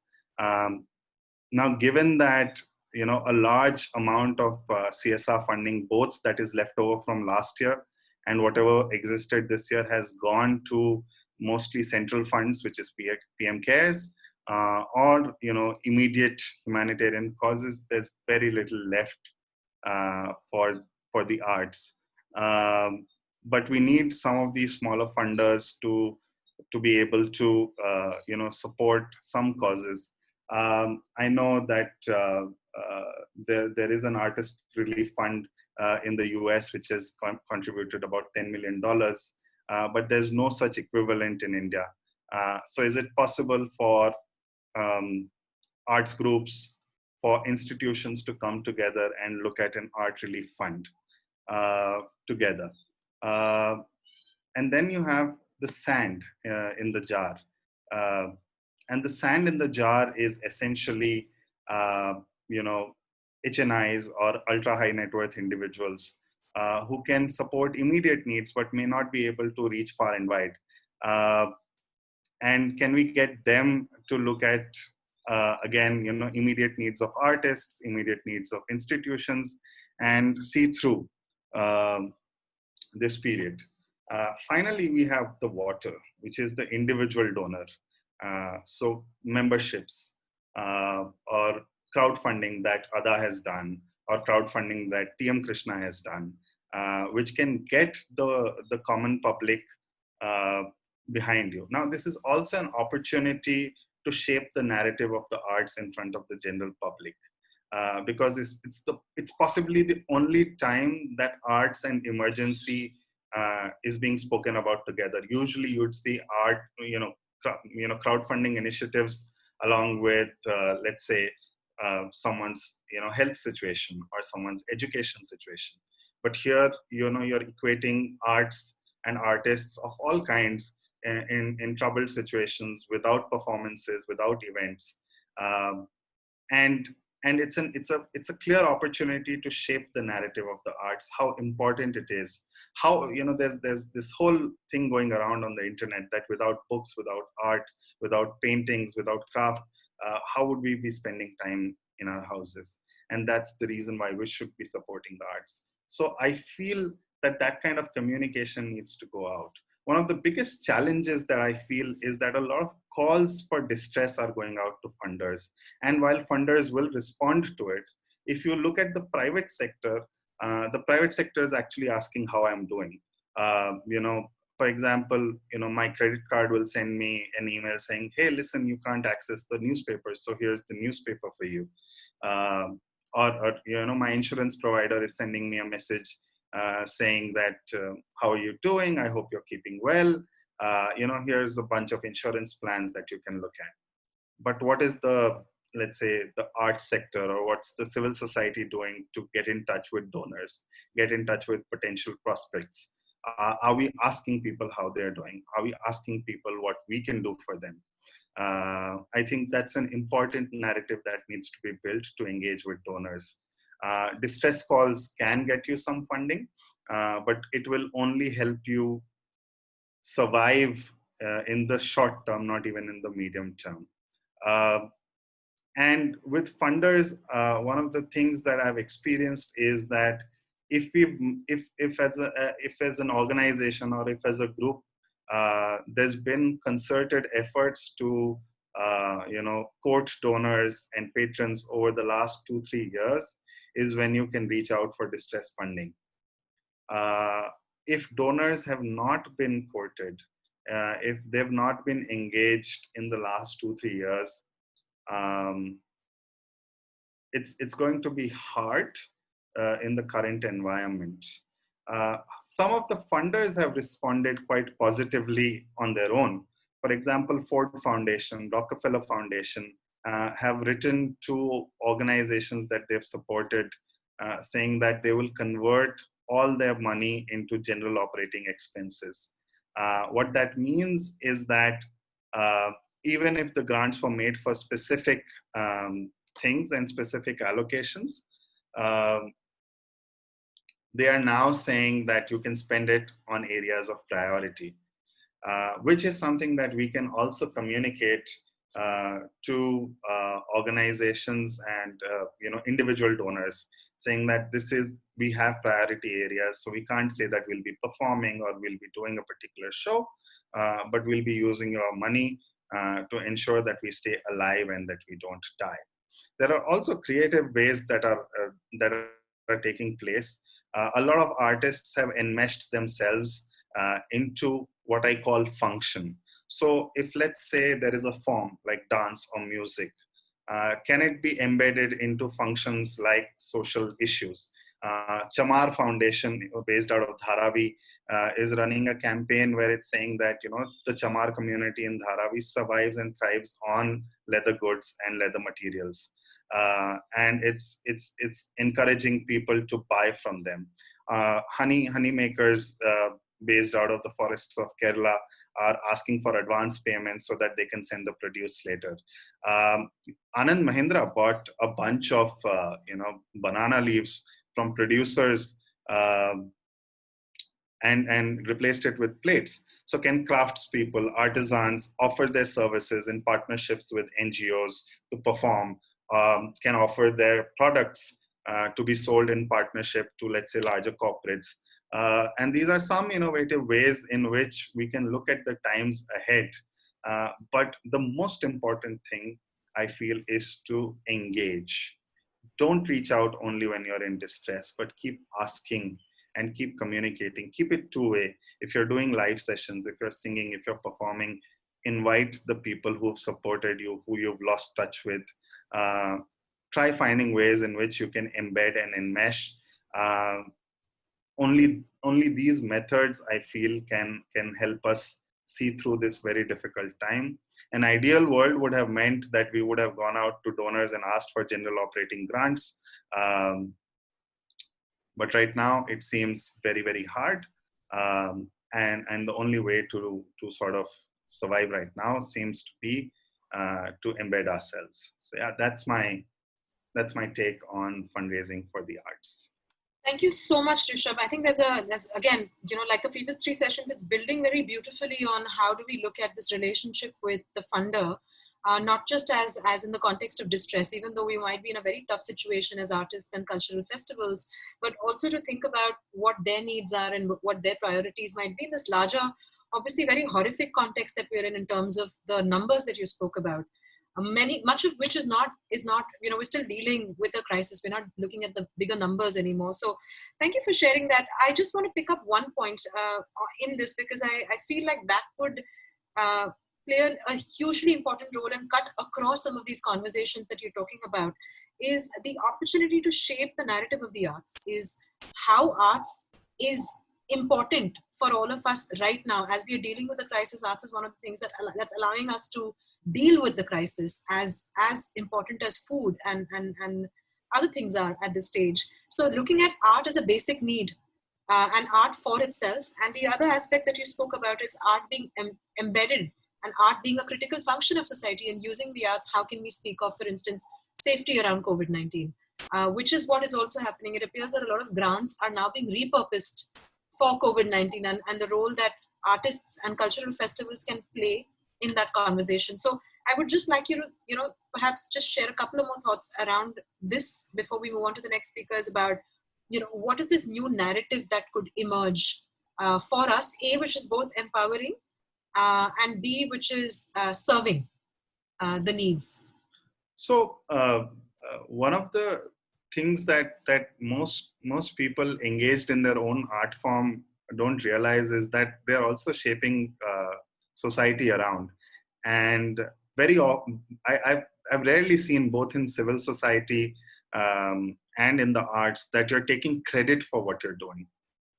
I think it's important to take credit for the fact that our sanity is intact, because we are able to see and listen to music, we are able to read books, we are able to paint, and to document it in some way.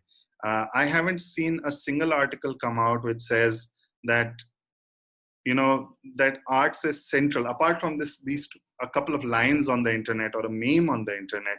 Where's the overarching, let's say, if we get, for lack of a name, let's say Sangeeta Jindal or Anand Mahindra writing an article on a major newspaper about the importance of arts. Where is the nudge from this community for these popular figures to come out and talk about it? Or let's say a theater person, let's say, I don't know, let's say an Anurag Kashyap, or let's say a Shah Rukh Khan talking about the importance of arts and, saying that it's important to keep it alive and thriving. The only calls that we're seeing is that of distress. And I feel that the more we talk about it and the more credit we take for it, the more that narrative will shape itself. So that's my limited answer to your question. There was a second part to your question. I think it sort of covers the both, because one is, as we said, the empowering part, and the other is serving the needs, like, you responding to. Let's take one example. There's a massive increase in the number of domestic violence calls and child abuse calls across the country. I've done something ridiculous, but it sounds ridiculous, but it's fun. You know, there's this guy who at 9 p.m. in the night comes and, you know, he announces that I'm going to do a dance and who's going to join me? Or I'm going to sing Kishore Kumar songs and who's going to join me? Now, it may sound trivial and funny, but it's an opportunity of escape for very many people. It's therapy for very many people, and it is an art form. How are we getting the general public to go along with you? I know that, you know, there's sur and tal and there's movement and shape and form, but there's also engagement. And it's very relieving for someone who's living in a toxic household, working, 24/7 in an increased pressure environment where the entire family, all the male people are sitting at home, possibly is getting beaten up. But here's this opportunity to, you know, get along on a Facebook Live and dance together. And you know, imagine if this could become therapy for people who across the country are suffering. If storytelling could become something that people can do together with storytellers. And if larger organizations can come together and build a bridge for storytellers and get people to talk about things. I mean, stress and loneliness are trending on Google search for the last 2 to 3 weeks. So these are ways in which arts can enmesh and embed itself in the narrative and, you know, capture popular imagination beyond what we see as movies, beyond what we see as, you know, just Netflix, but a lot many more forms. Of course, it would dilute the purity of things, you know, so very many artists would possibly not agree with what I'm saying, but these are ways in which we can build and get the world together. Right now is the time for solidarity. Right now is not the time to look at purity of purpose, but look at being purposeful and being able to serve humanity as a whole, and in that process also survive, if not thrive. I think to that last point about purity, I just want to bring it to Shubhaji's point. The first thing she opened her session with is, for an artist, not making an art is not an option. So I think in any way, shape and form that you can do that right now would be good.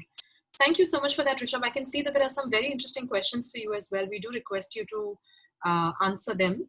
And with that, I'd like to dive into our last speaker, Cathy McArdle from the British Council in the UK. She's the director for England and Cities. You'll see her bio up on the chat window shortly. When we were thinking through the session, one of the key concerns that we have is how do we look at the artist and the cultural festival relationship with the state, which in India is quite gray. And when we think about a sophisticated ecosystem, of course, UK is one of the good examples that we look at in that case. So we requested Cathy to sort of broadly cover this ecosystem, give us a sense of what this looks like and what kind of advocacy is happening with the state and layers of state, but also with the community, and just sort of throw some lights on the possibilities that could be replicated here, but what are the learnings that we can look at in terms of supporting each other as a community and a key stakeholder, which is the state. So over to you, Cathy. So Kamal, I think, has kindly agreed to operate my PowerPoint. So if she could bring it up, that would be brilliant.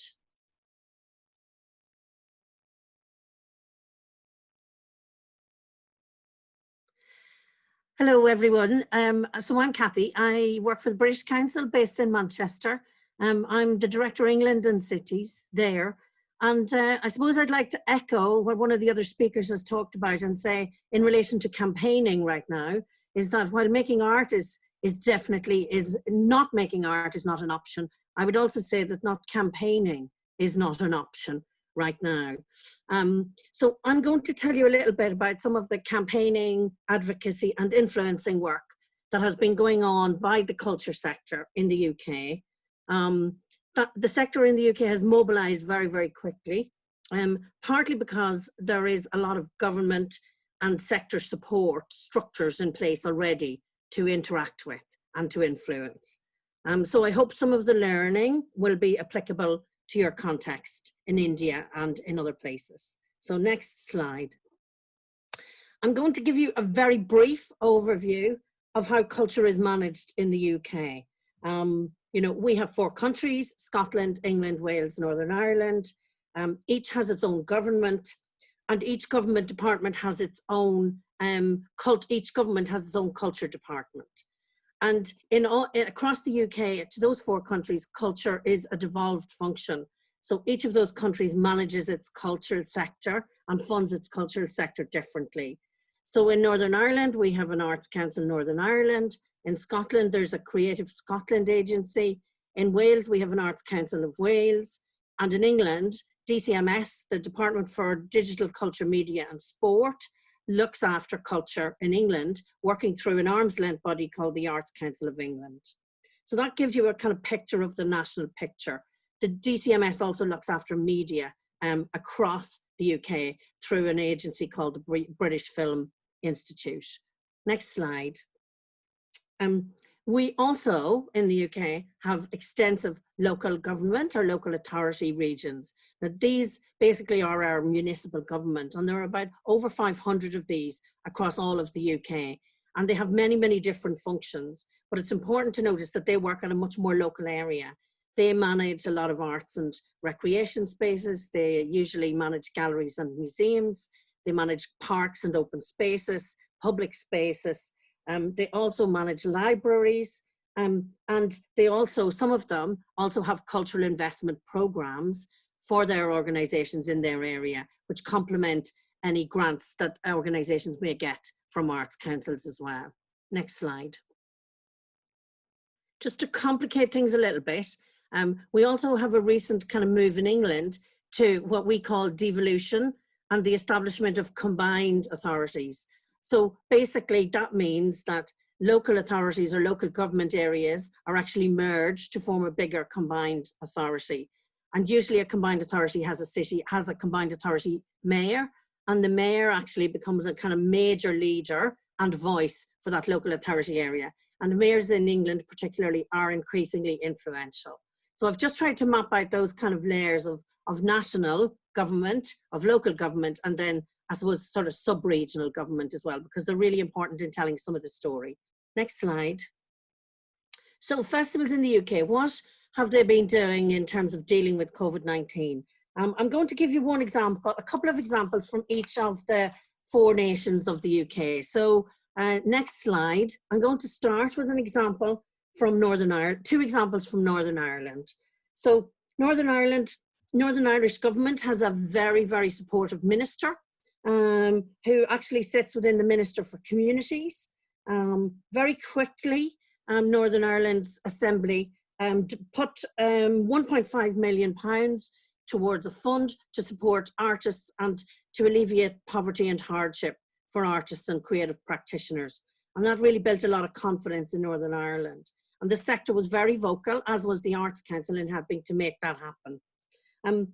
2 festivals, I'll give you their experience. So Belfast International Festival, you know, a large-scale festival that happens in the autumn in Belfast, and they have had to, furlough a lot of their people, put them on a job retention scheme, but they are also a really, really strong voice for the festival sector in Belfast. So they are talking to Belfast City Council and to identify proper support, but they're also talking to government about the importance of festivals in the ecology and the cultural ecology of Northern Ireland.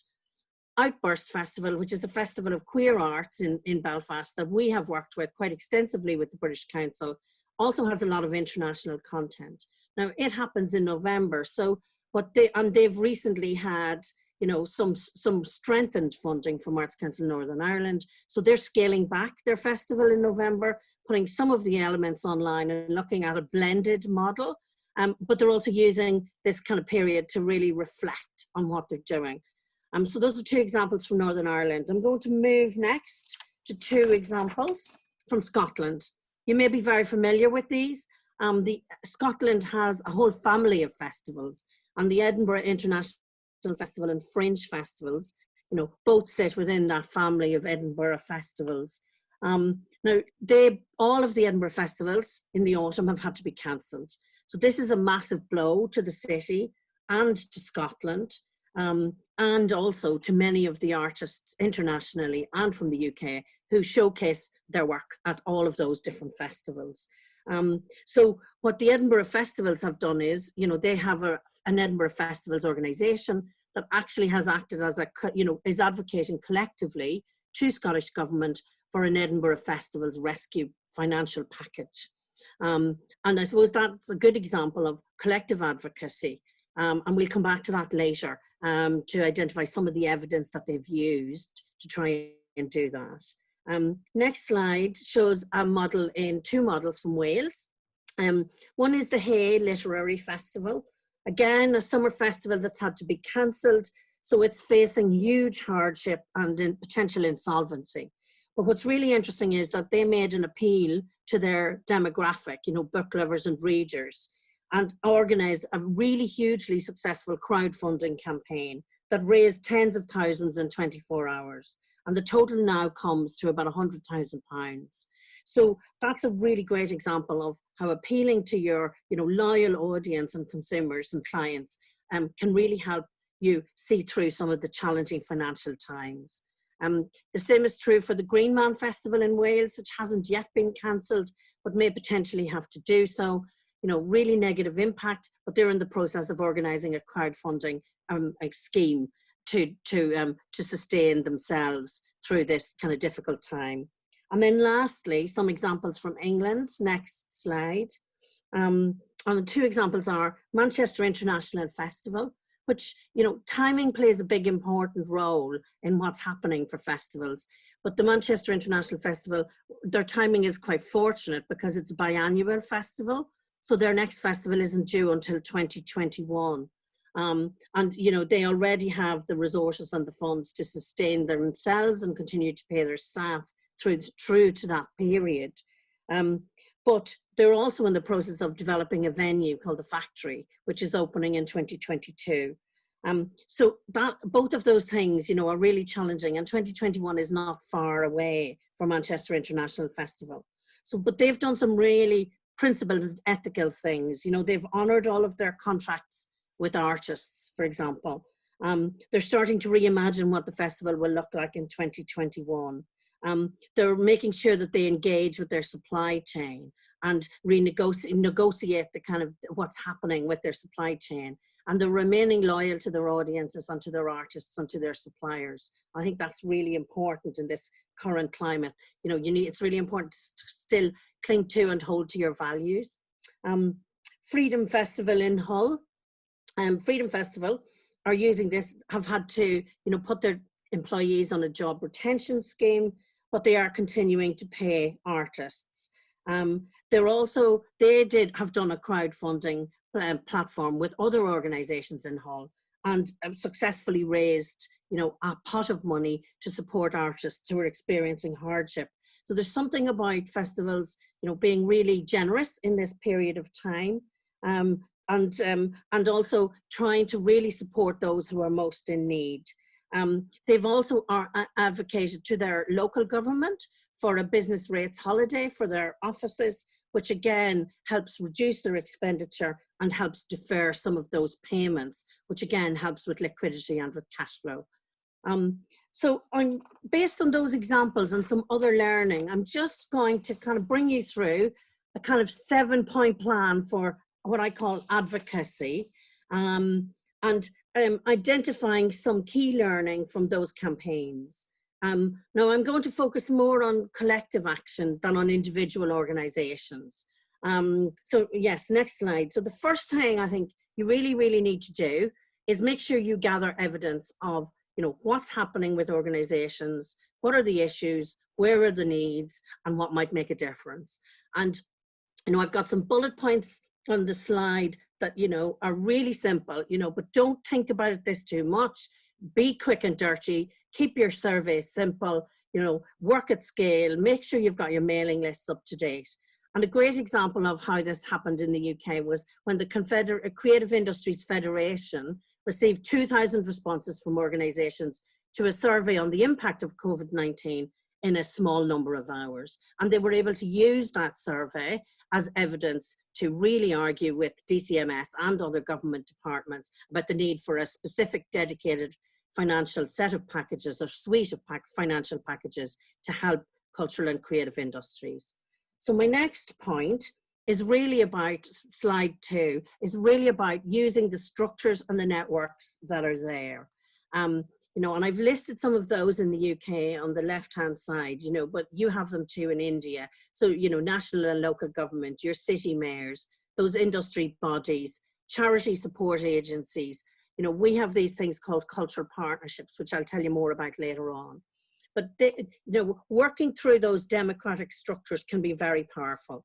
So a good example of that was in the UK, where the chair of a committee which supports and scrutinizes the work of our Department for Culture, Media, Digital Media and Sport, actually the chair of that select committee wrote to the current Culture Secretary to ask him what he was doing to support cultural and creative industries, and particularly to help people who were falling between the cracks of the various schemes, freelancers, those who worked in the gig economy, etc. And that has been really successful and led to a dedicated scheme being set up.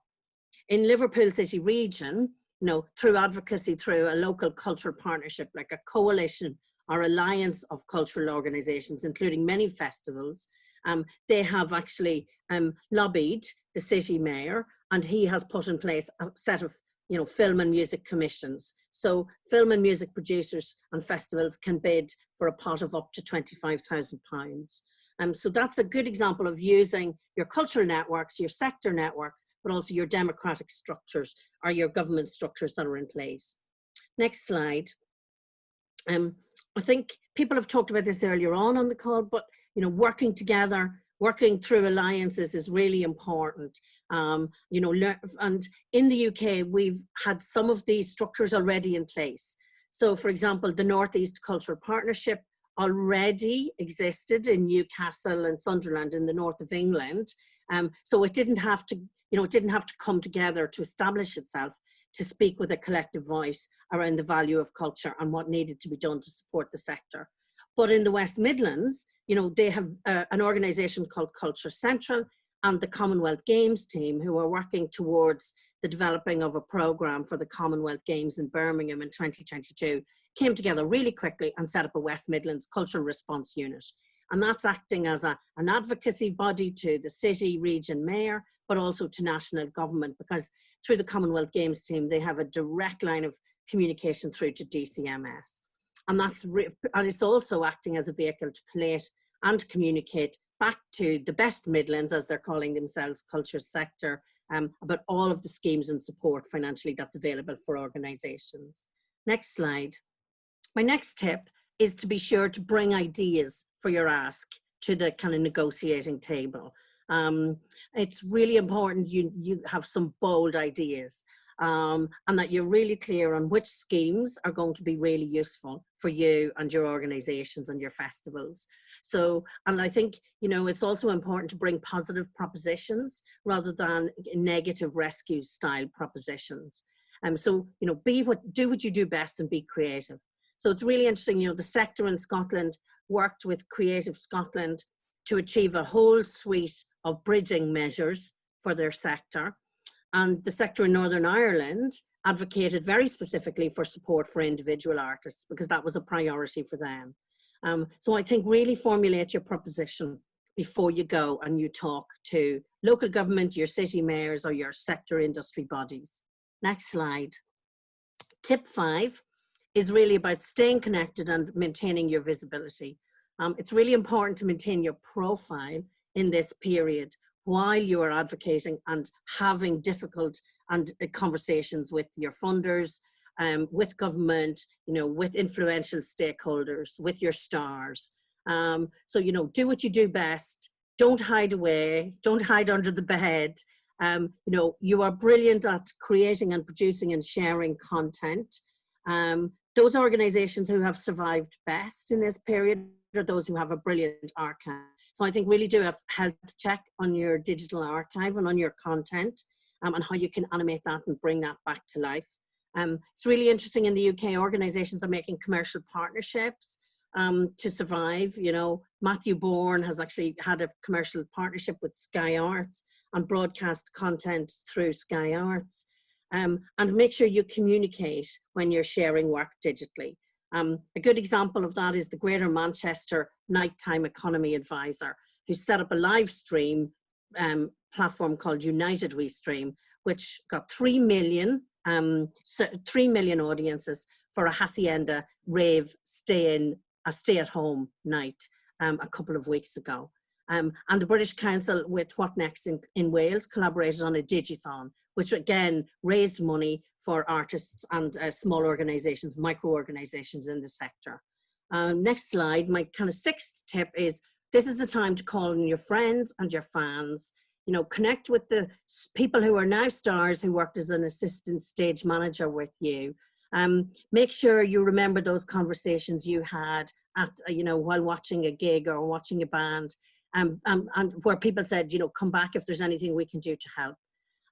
A really great example of that is a letter to DCMS that artists and creative practitioners have written, which has over 400 like really major celebrity signatories, and tapping into that stardust has real influence as well. Last tip is to really know your value, understand deeply why you are important to society and for people. The Edinburgh festivals have commissioned shared research on the social, economic and cultural impact, and they know, you know, that their economic impact for Edinburgh is £313 million a year. And they also know that the creative industries makes £111.7 billion a year for Scotland. You know, to be able to use statistics like that are evidenced in your research is really, really important in your advocacy work. But also, you know, people who are senior leaders in the cultural sector really understand that, you know, their cultural ecology is very varied and is made up of their, you know, technicians, their producers, their freelancers, their freelance marketing people, their social media professionals, and they really value their cultural ecology. So now is the time to call in their support as well. A great example of how this is being done is through the Manchester International Festival, who have a whole suite of resources and information on their website, but they're also doing drop-in sessions for cultural and creative practitioners. Anybody can drop in and have a conversation with the artistic director of, you know, a major significant UK-based festival about how they can make it through this and how they can sustain themselves and what financial support is available. So last slide. None of us know what the world will look like post-COVID-19. It doesn't look very exciting from this photograph. But I think the main thing really is that, you know, advocacy and campaigning, you know, will take massive amounts of energy and will take a lot of creative investment. And I think the key thing to remember is that, you know, whatever the world looks like beyond this, you know, that investment will really be worth it, because you will come out of this with a very, very strong, even strengthened, more robust network of supporters, influencers, advocates and champions, you know, who will continue to support your new work post-COVID-19. Cathy, thank you so much. That was such a brilliant presentation. And I actually have a couple of big questions and several questions, but we thought that at this point we could bring in all the other speakers who are still with us to be able to answer this collectively, keeping in mind our contexts. And so we have got Dhruv, Shubhaji and you live with us. All our videos are on. But before we go into the questions, Jonathan, any key themes that you'd like to quickly bring out, you know, from the last two presentations that we can sort of collate under this big umbrella of financial health and sustainability? Yeah, absolutely. I mean, again, two astonishing presentations. I think what came through from both was the spirit of generosity and humanity that comes from festivals working together, irrespective of whether they are established or young and emerging festivals. There is something around the fact that not just in talking to each other, but actually doing things together to support each other. That sense of mutuality is absolutely critical. And part of that is in how we can then tell a stronger story in terms of the campaign that we may look to support either in the UK or in India sectorally here as well. So there is something absolutely key. It's just purely about the people working together. But then it was then look at then the kind of specific insights around how to engage with your donors from the past, how to re-engage with them now at this point maybe more challenging. But the key thing is, in terms of mutual support, moving fast and adapting. Don't wait too long. Quick and dirty, as Cathy said, very useful.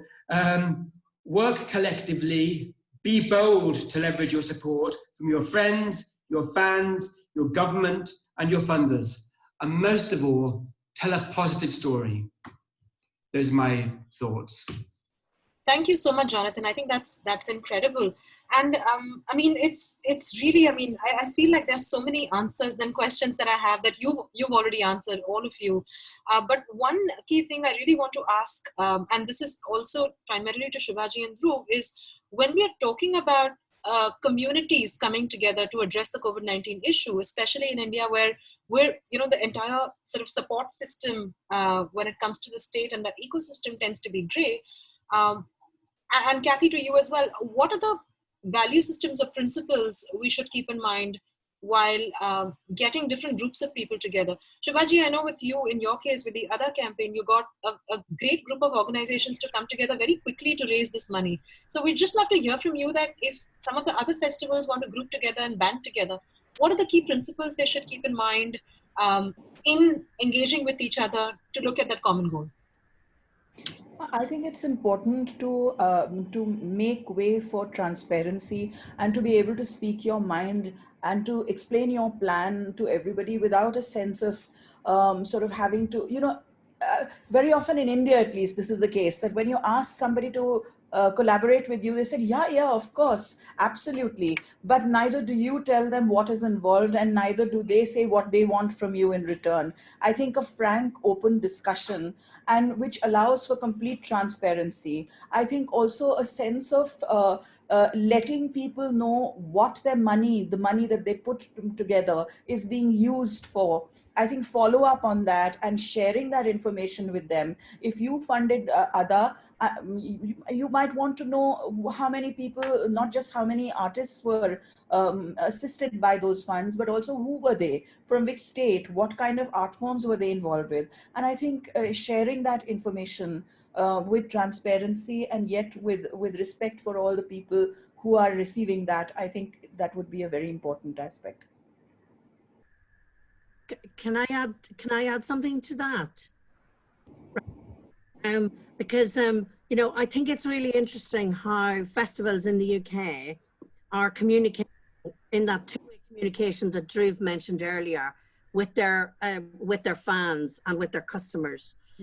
And with their fans and customers, you know, they have offered them refunds of their ticket for a cancelled festival this year, but they've also offered them the option of actually deferring their ticket to next year.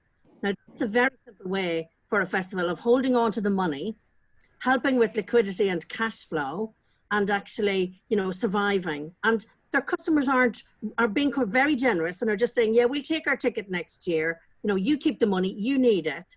And I think that, again, you know, that's a really good example of where, you know, the festivals, they're not saying exactly what the money is going on, but everybody, the trust and the bond between the festival and that it has built up with its customers means they're happy to wait for their ticket till next year and their experience. So I think that maintaining that two-way flow of communication that Dhruv talked about between the festival and your clients is so important, or festival and funders is so important, because that actually opens up possibilities that actually previously would not have been available to people or organizations.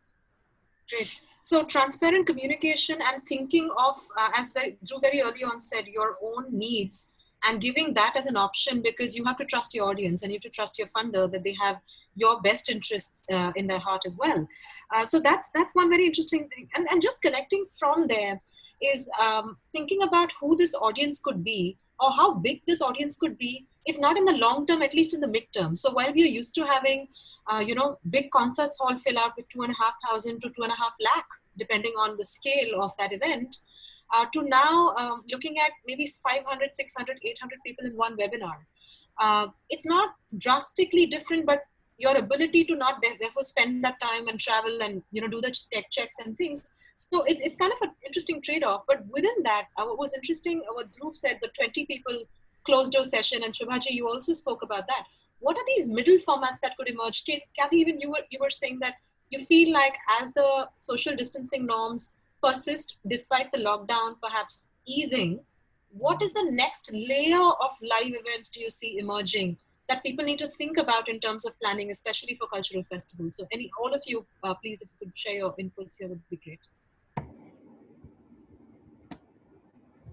So I would, as to my point earlier also, I think we have to realize some ground realities. The ground realities will be that people will not be able to go out to festivals in the numbers that we've been used to. There will be stringent policies on how you can produce a festival, or how you will be able to create an event that can attract so many people, that will get so many people. So those are the ground realities, and it's helpful to accept those right now. And once those constraints are put in, then, and the availability of technology, which is right now, the entire world is on the same level playing field. And to some of the questions that came in earlier, were like, how do new artists sort of emerge from this? My submission to that would, this is the time for newer artists to emerge. Everybody's online, everybody's being discovered on the same medium.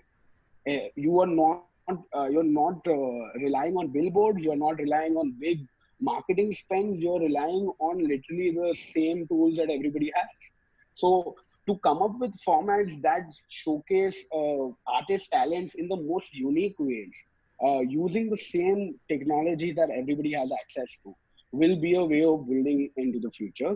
Some of the ideas that we've been working with is that how do we make a sanitized studio that sort of broadcasts content in the form of a live experience to people, and then how do we sort of package that so that you have the option of, even if when the social distancing norms are eased out, you can collect at a friend's house, or a common person's house, and enjoy that in the way that you would enjoy a live event.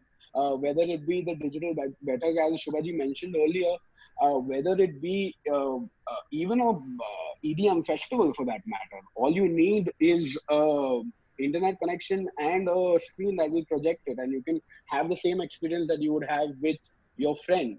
So I think those are the ways that we are looking at right now. But as things will evolve and technology will evolve as well, we know enough people working on technologies that will enable or enable the aping of a live experience in the future.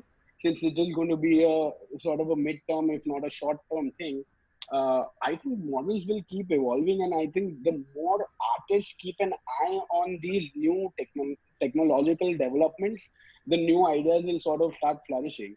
So even with Suhani, the illusionist that I was speaking about, she tested the sort of product that we had made and how Zoom can be used, similar to a tech check that we did earlier. And that is how she came up with the idea of doing these close-knit groups and performances for private groups.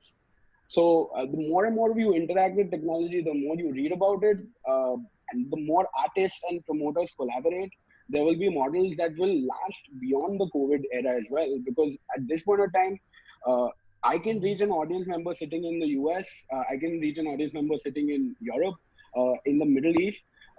The only factor at that point in time will be the timing of the show. That's it.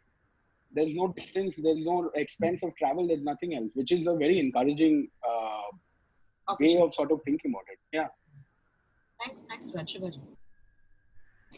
Yeah, I think, especially for, let's say, classical music or folk music, I think it would be interesting to see whether the subscription module could be put in place where you work with an artist and say that where an event organization could perhaps work with a single artist and say, I would like to feature you 6 times during the coming year. Now you give me the ideas for what you're going to present. And those themes perhaps could also be worked out. I mean, the more special, customized the menu that you offer, perhaps that could be one way of attracting a larger audience. Perhaps the use of other formats. For example, we've had forms like Baramasa in the Indian arts, which has been a form of literature, of painting, and of music. So these are basically songs, paintings, poems about one entire year that goes by longing for a lover. And now if this could be brought back again on this format, because this is a multiple, it's oral, it's also visual, perhaps those could be very special ways in which a very interesting presentation could be created. Naturally, it would involve graphic artists, it would involve showing various slides, etc. But I think it could make for a fascinating experience, even though it would be a virtual experience. And that was lovely, Shiva. I think as well, in the UK, we're looking in the autumn at social gatherings being allowed up to about 50 people. Very small number. It feels to me that probably we are looking at a new world which is much more small scale for a while. So small scale, very local gatherings, but with global reach. So I think that that's something that people might start to think about. I also think that Dhruv mentioned something about, home-built studios. I think we've discovered that our homes and our living rooms can be studios that broadcast to the world. So again, I think there are endless possibilities there that we need to explore. And the last thing that strikes me is that we have, all of this experience has been really about 2D surfaces and 2D screens. And it feels to me that now is the moment when we need to really start looking at how we can combine immersive technology, virtual reality and augmented reality with our real lived experience, to create really immersive experiences that have all of the energy and the dynamism of the live experience. And we need to find a way, I think, of finding out how that kind of live experience can also become a collective and a shared experience, which is the beauty of festivals, really. Thank you for that, all of you. And to end with the last question, I'm going to pick up an audience question, which is actually from the Chennai Photo Biennale, is how do audiences in smaller cities or towns get engaged when most of our programming goes digital? With lack of smartphones, internet connections, bandwidth, I'm also assuming know-how of apps like Zoom, are we then not creating exclusive environments only for the urban audience? Does having ambassadors in these towns help who can make these arrangements? So I feel like for me personally, this was a critical question to ask, because in a country like India, we have obviously such diverse audiences and artists. So while we're thinking of these new formats, how do we think of it in an inclusive, instead of exclusive, but inclusive and diverse fashion and a value system? So any thoughts on that in terms of sustainability as well?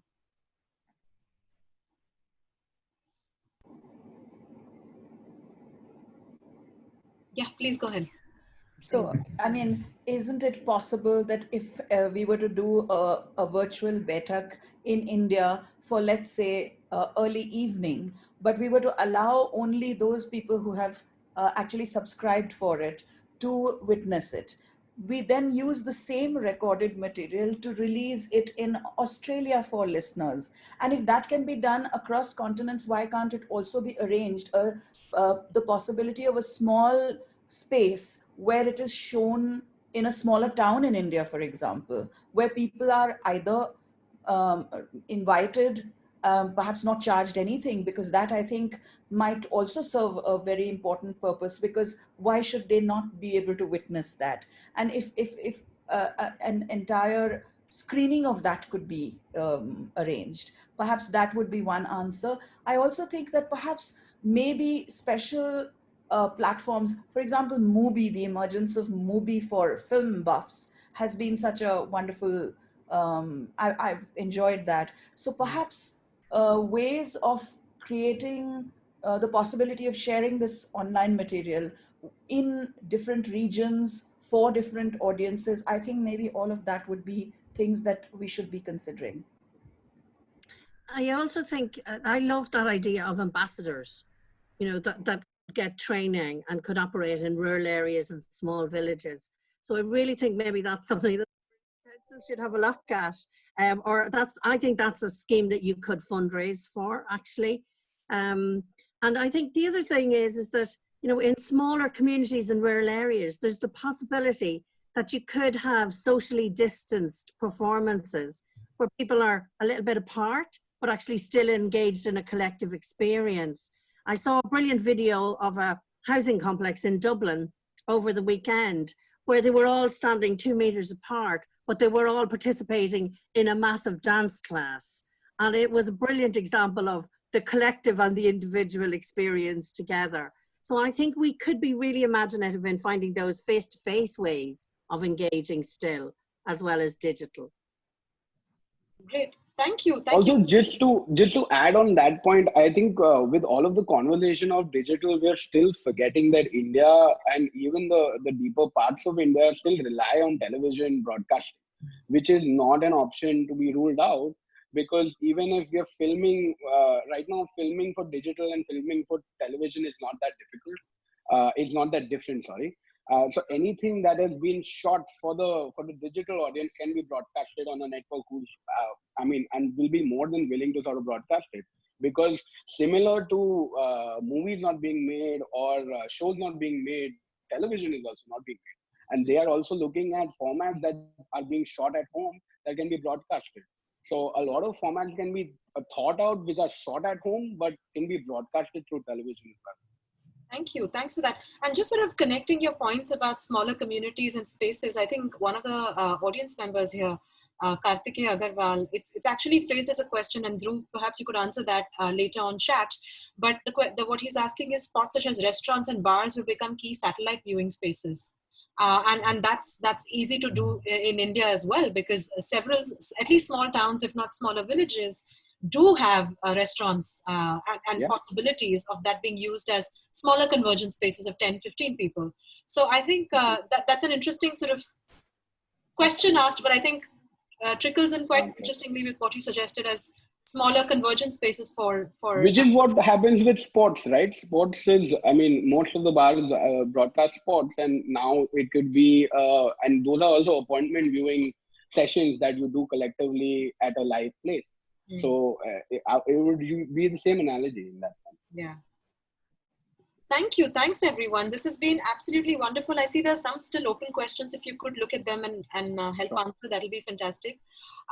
Just before I hand it over to Jonathan, there is a poll next to you. Please fill in the poll. We have a series of sessions lined up which are responsive to COVID-19. If you could look at the poll and tell us what you would like us to present next, we will get our act together and present that at the earliest. So that's on you now. Over to Jonathan for a quick sum up. My sum up is just going to be to say thank you very much to all of our speakers for joining us today, from all over India and Cathy in Manchester as well. Hugely insightful, and I think also really useful insight. Hopefully that when festivals are feeling vulnerable and artists are feeling insecure, the insight that we can give can also be very useful and practical. So you can go away and actually apply some of the insight that we've actually shared today. So thank you to all of our speakers for being so generous as well over the course of the afternoon. And again, for everybody who's been watching online, on Facebook, on Zoom, big thank you to our partners, Artex Company and ACRI, and to the arts team who are all behind the scenes feverishly WhatsApping each other on keeping things all online and afloat. And now we look forward to next month's sessions. And with that, I'll hand back to Rashmi. Thanks very much. Thank you so much, Jonathan. Just a couple of reminders before I give my final vote is there is a survey link that we have posted, and I'll request the team to post it again. We are looking at a survey to measure the impact that COVID has on the arts community. It's currently only in English. We are looking for translations, so we hopefully are going to try and figure out how to get that out. In a country like India, just English is not enough, as we know. So it will be limited input, but please do fill the survey. It's going to be really important for us to use this to talk about the impact that it's having on us as artists and arts organizations. That's one. Secondly, I would especially like to thank all our speakers. These are tough times, and it's kind of strange content to be getting you to think and address, and sort of become a guiding light for us. So deeply appreciate everything that you have come to us with, but also the in-between conversations and the negotiations to arrive at an output that we don't really know what it looks like until it's presented, because the situation seems to be changing so fast. So thank you so much for that. If you have, speakers, if you have any more ideas on what we can do collaboratively and collectively, please do share that with us. a big thank you to all our audiences again. Thanks for joining us, for interacting. Continue staying with us. Do share with us your feedback. We'll be sharing with you a feedback form that really helps us understanding how we are doing, what is it that we need to do better, anything that we need to tighten so that we can deliver the best value and experience, since that's what we're trying to do here. Finally, do write into us if you have any ideas, if you'd like to present something, and an idea, a proposition, a collaboration, please do share. We are all here to collaborate and build things in together. Finally, before we close, as you know, the last 2 days have not been great news for the Indian culture space, with two of our great stars passing away, with Irfan Khan and Rishi Kapoor today. So we just wanted to collectively just, offer our condolences to them and note that, we were talking about the fact that there was such a collective grief about these two artists passing away, and it seems even more pertinent in the context of partly what Rishabh said, right? That's the impact that art has, and when you lose two artists, particularly in this time, everybody feels that like a personal loss. And we just wanted to mention that we need to now change the narrative as well as to where do we go from here? What is art doing to us and helping us survive? So just a couple of moments to remember them and for us to take that courage forward. So once again, thank you, everyone.